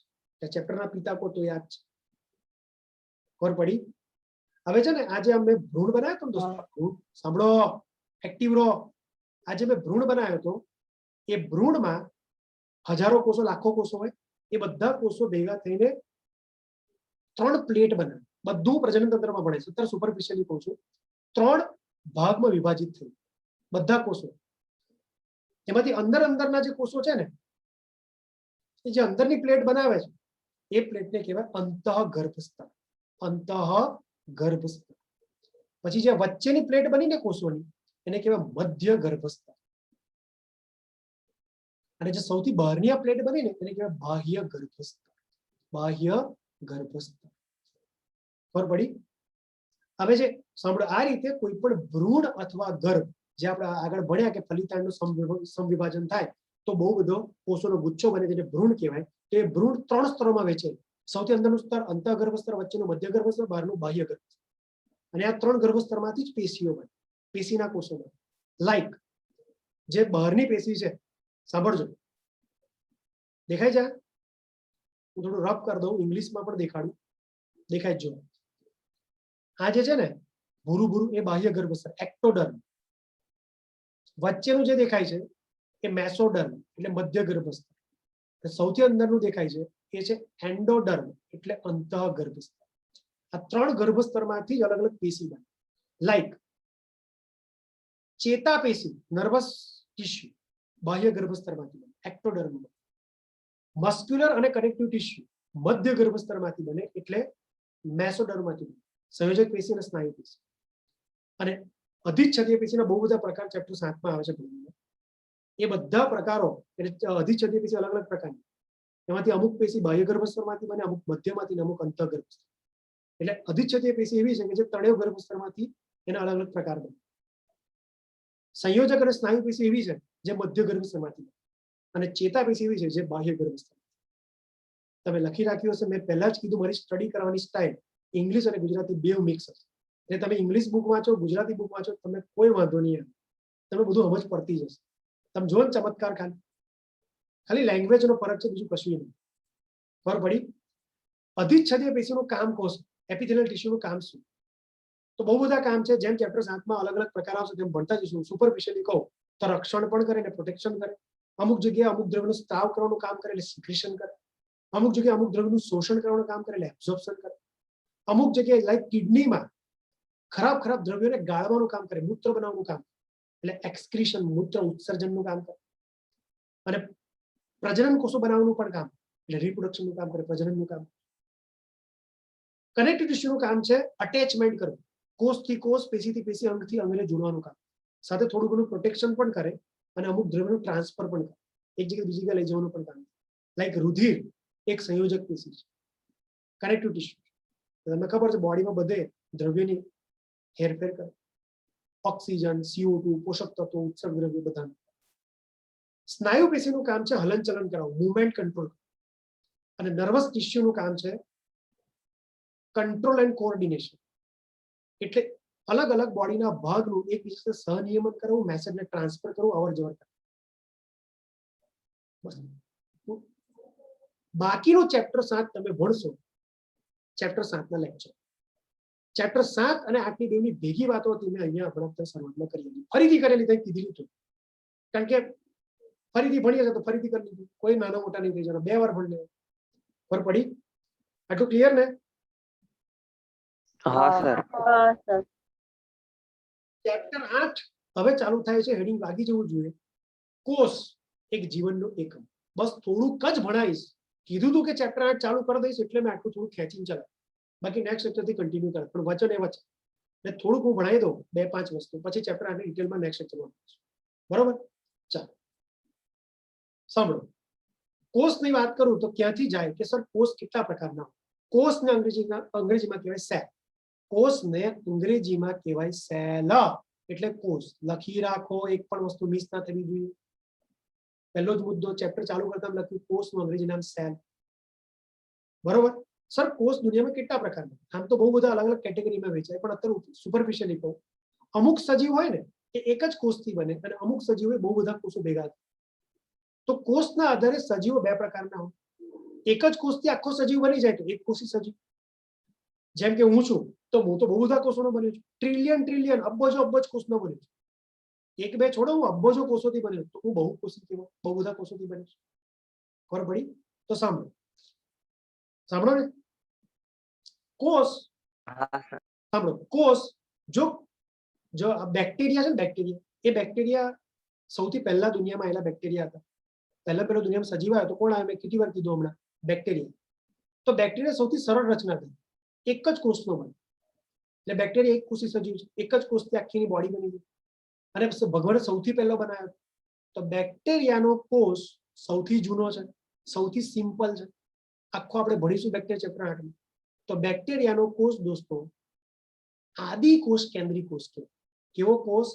આદિ કોષ કેન્દ્રી કોષ કહેવાય. એટલે એવો કોષ હોય, આદિ કોષ કેન્દ્રી કોષ એટલે એવો કોષ કે જે સૌથી પહેલા બનેલો. આદિ એટલે જૂનું, પ્રિમિટિવ. આદિ એટલે સૌથી જૂનો, સૌથી પહેલા બનેલો અને સૌથી સિમ્પલ. બહુ સિમ્પલ રચના હોય. ભગવાન જે શીખતા હતા બનાવવાનું, સજીવોને ડેવલપ કરવાનું, એટલે ભગવાને નવો નવો સજીવ બનાવ્યો તો બેક્ટેરિયા તરીકે. તો બેક્ટેરિયાનો કોષ સૌથી સિમ્પલ રાખ્યો, જૂનો હતો એટલે આદિ કીધું, એટલે આદિ કોષ કેન્દ્રી કોષ. હવે આમાંથી જ પછી ભગવાને ધીરે, જો ભાઈ ભગવાન હતા એ બી ભૂલ કરતા હતા, આપણે તો એટલે ભગવાને પછી એમની ભૂલો સમજી. ભગવાન એટલે ભગવાન છે આજે કે ભગવાન ભૂલો તો કરતા હતા પણ એને સમજીને સુધારતા હતા. ખરા તો ભગવાને છે ને આ નેચર, આ પ્રકૃતિ, કે આ ભગવાન, કે આ કંઈક અલગ યુનિક એક એનર્જી જે ગણો, બરોબર છે, એ નેચર એ ભગવાને ધીરે ધીરે સમજીને પ્રકૃતિ ધીરે ધીરે બદલાઈ, એના સજીવો ધીરે ધીરે બદલ્યા અને આ જ બેક્ટેરિયાના કોષમાંથી એડવાન્સ કોષ બને. એટલે આપણો કોષ બને, એડવાન્સ સજીવોનો કોષ, આપણા જેવા સજીવોનો કોષ. એ બહુ જ ડેવલપ કોષ હતો દોસ્તો, અને એવા કોષને કહેવાય સુકોષ કેન્દ્રી કોષ. કેવો કોષ? સુકોષ કેન્દ્રી કોષ. ખબર પડી?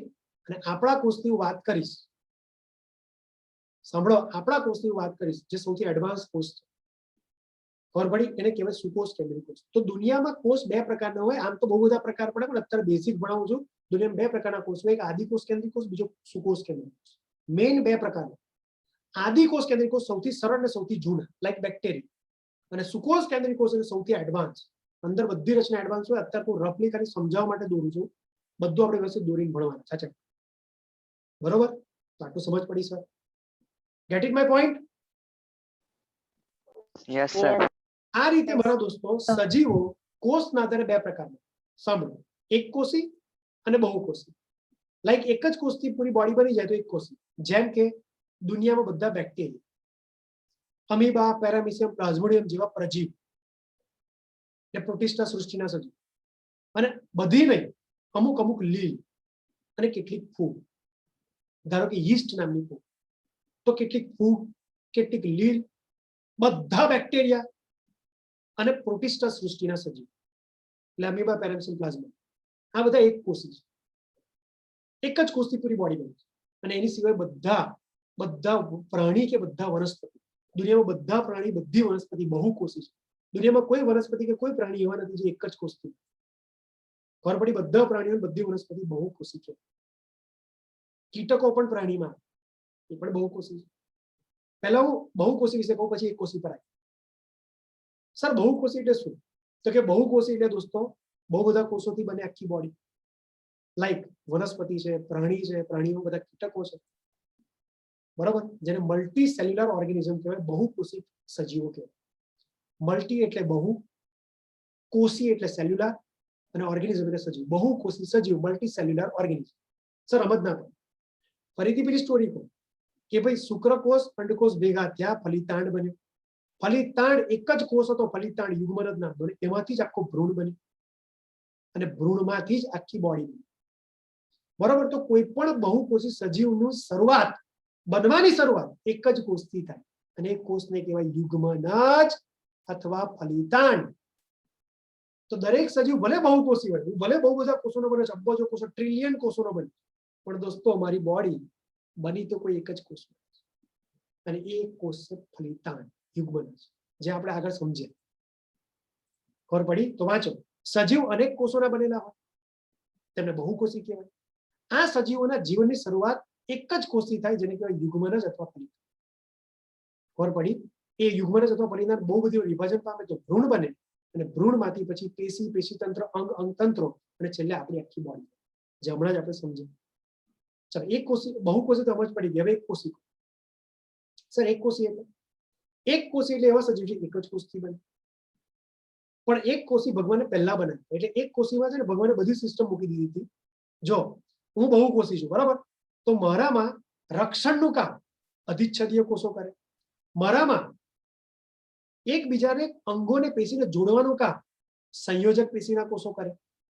મારામાં હલનચલનનું કામ સ્નાયુ પેશીના કોષો કરે. મારામાં સંદેશો એક જગ્યાએ બીજી જગ્યાએ લઈ જવાનું, અવર જવર કરવાનું કામ કોમ્યુનિકેશન કરવાનું કામ, સંદેશાનું વહન કરવાનું કામ ચેતાપેશીના કોષો કરે. તો મારામાં બધા અલગ અલગ કોષો અલગ અલગ કામ કરે. હું બહુ કોષી છું તો મારા બધા કોષો સેમ કામ નહીં કરતા, અલગ અલગ કામ કરે. એટલે બધા કોષો એક સાથે ભેગા રહેશે તો જ હું જીવી શકીશ. પણ એક કોષીમાં એવું ના હોય. લાઈક બેક્ટેરિયા હોય તો બેક્ટેરિયાનો કોષ મારા દોસ્તો એક જ કોષ, એ પાચન એ કરે, એ શ્વસન એ કરે, એ સંદેશાનું વહન એ કરે, બધું કામ એક જ કોષ કરે. પણ હું પોતે બહુકોષી છું તો બહુકોષીમાં બધા કોષો બધા કામ ના કરી શકવાથી, દરેક કોષ પોતાનું સ્પેસિફિક કામ કરી શકતો હોવાથી એ લોકો ભેગા રહેવા જ પડે. કમ્પલસરી એ લોકો જૂથ મારીને જ કામ કરી શકે. એટલે બહુકોષી ના કોષો સ્વતંત્ર ના રહી શકે અને બધા કોષો બધા કામ ના કરી શકે. પણ એક કોષીમાં એ એકલો કોષ, આપણામાં પાચન અલગ કોષો અંગો કરે, શ્વસન અલગ કોષો અંગો કરે. સેમ આમાં જે એક જ કોષથી બનેલો સજીવ લાઈક બેક્ટેરિયા એ સ્વતંત્ર જીવી શકે. એકલો એક કોષ પોતે એકલો રહીને જીવી શકે, કારણ કે એ પોતે પાચન કરે, શ્વસન કરે. એટલે એ કોષ બધા જ આવશ્યક કાર્યો કરવા માટે સક્ષમ. બસ આ એક કોષીને બહુકોષીથી એક યુનિક કેરેક્ટર જે ઊંચો લઈ જાય છે.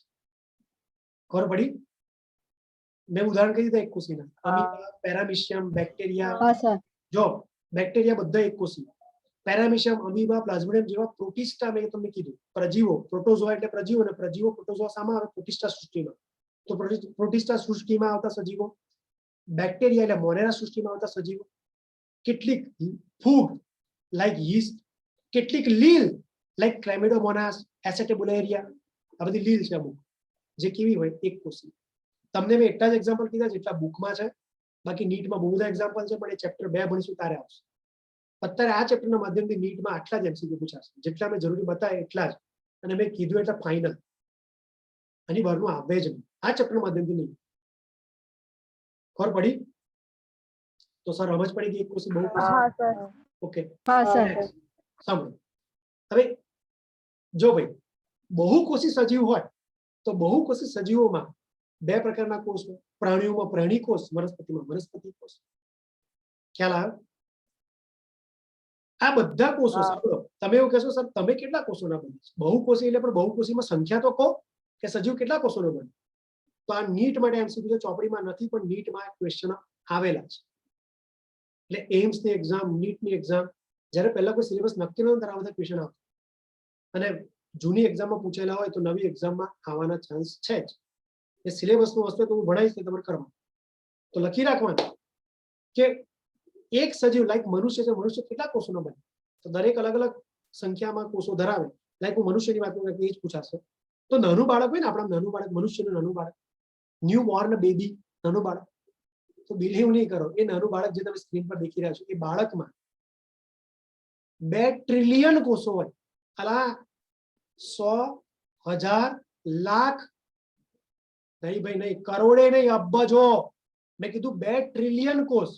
ખબર પડે છે? એટલે તમે ગણો 1, 2, 3, 4, 5, 6 અને 7 એટલે કરોડ થયું, અને બાકીનું 1, 2, 3, 4, 5 તમને ખબર પડી 2 લાખ કરોડ કોષ.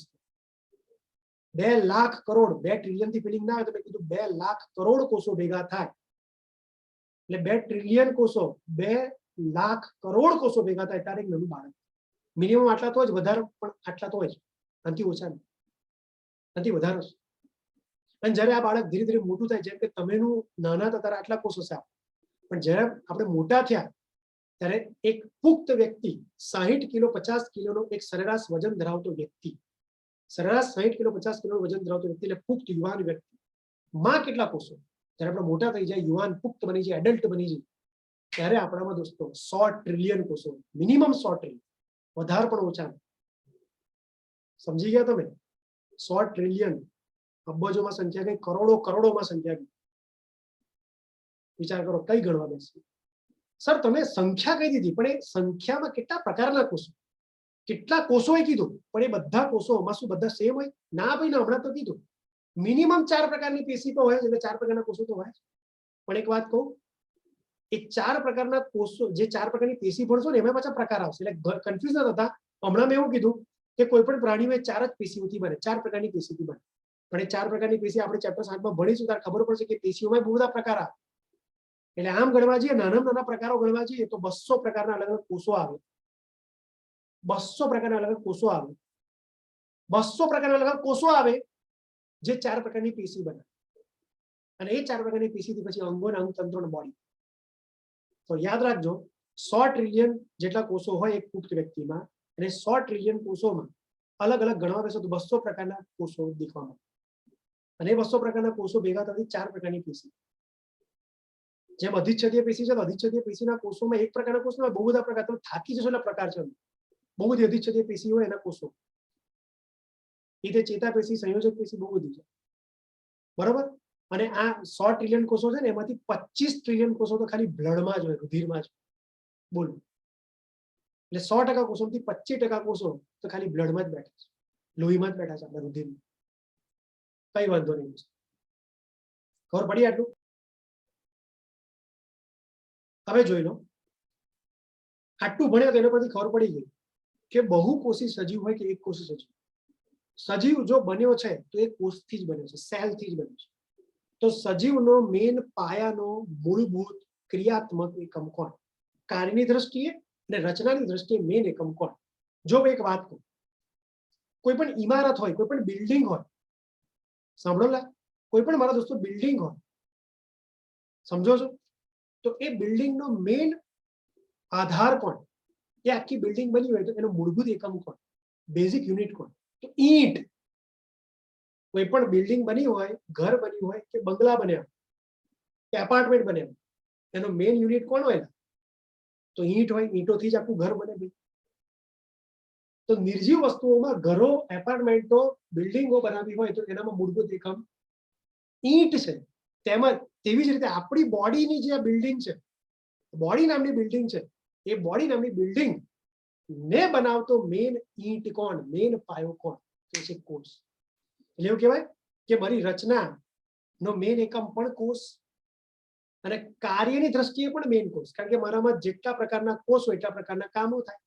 તો કાર્યની દ્રષ્ટિએ કહો કે રચનાની દ્રષ્ટિએ કહો, મેઇન કહો તો એ છે કોષ. તો કોષ એ સજીવનો મૂળભૂત એકમ છે, રચનાત્મક અને ક્રિયાત્મક એકમ છે. મેઇન એમસીક્યુ આ ચેપ્ટરમાં. આ ચેપ્ટરની મેઇન આત્મા વાળી લાઈન કોને? આ ચેપ્ટરની જો આત્મા છુપાયેલી હોય તો આ લાઈનમાં છુપાયેલી છે. બસ બસ, બહુ થઈ ગયું આટલું. હવે કયા કયા વૈજ્ઞાનિકો આયા, કેવી રીતે આ કોષની શોધ કરી, કેવા કેવા સ્ટેટમેન્ટ આપ્યા, એને લગતો આખો ઇતિહાસ, આખી કોષના ચેપ્ટરની હિસ્ટ્રી, સેલને લગતી આખો ઇતિહાસ, હિસ્ટ્રી, એ અમે નેક્સ્ટ લેક્ચરથી ભણીશું. કે ભાઈ માઇક્રોસ્કોપ પહેલા શોધાયું, પછી માઇક્રોસ્કોપમાં ફેરફારો થયા, એટલે આપણે ધીરે ધીરે આટલી નાની સૂક્ષ્મ વસ્તુ, કોષ જેવી વસ્તુ આપણે જોઈ શક્યા. કોને કેવા પ્રકારના કોષ શોધ્યા, કોષમાં શું હોય, તે આખો ઇતિહાસ ભણીશું. અને પછી કોષનું સ્ટ્રક્ચર ભણવાનું ચાલુ કરીશું. પહેલા બેક્ટેરિયાનો આદિકોષ કેન્દ્રીય કોષ ભણીશું, પછી આપણો સુકોષ કેન્દ્રીય કોષ ભણીશું અને ચેપ્ટર પૂરું કરીશું. બધી કોષની અંદર અંગિકાઓ બધું આવશે. ધીરજ રાખો, ધીરે ધીરે ભણીશું. ઓકે, મળીએ નેક્સ્ટ લેક્ચર.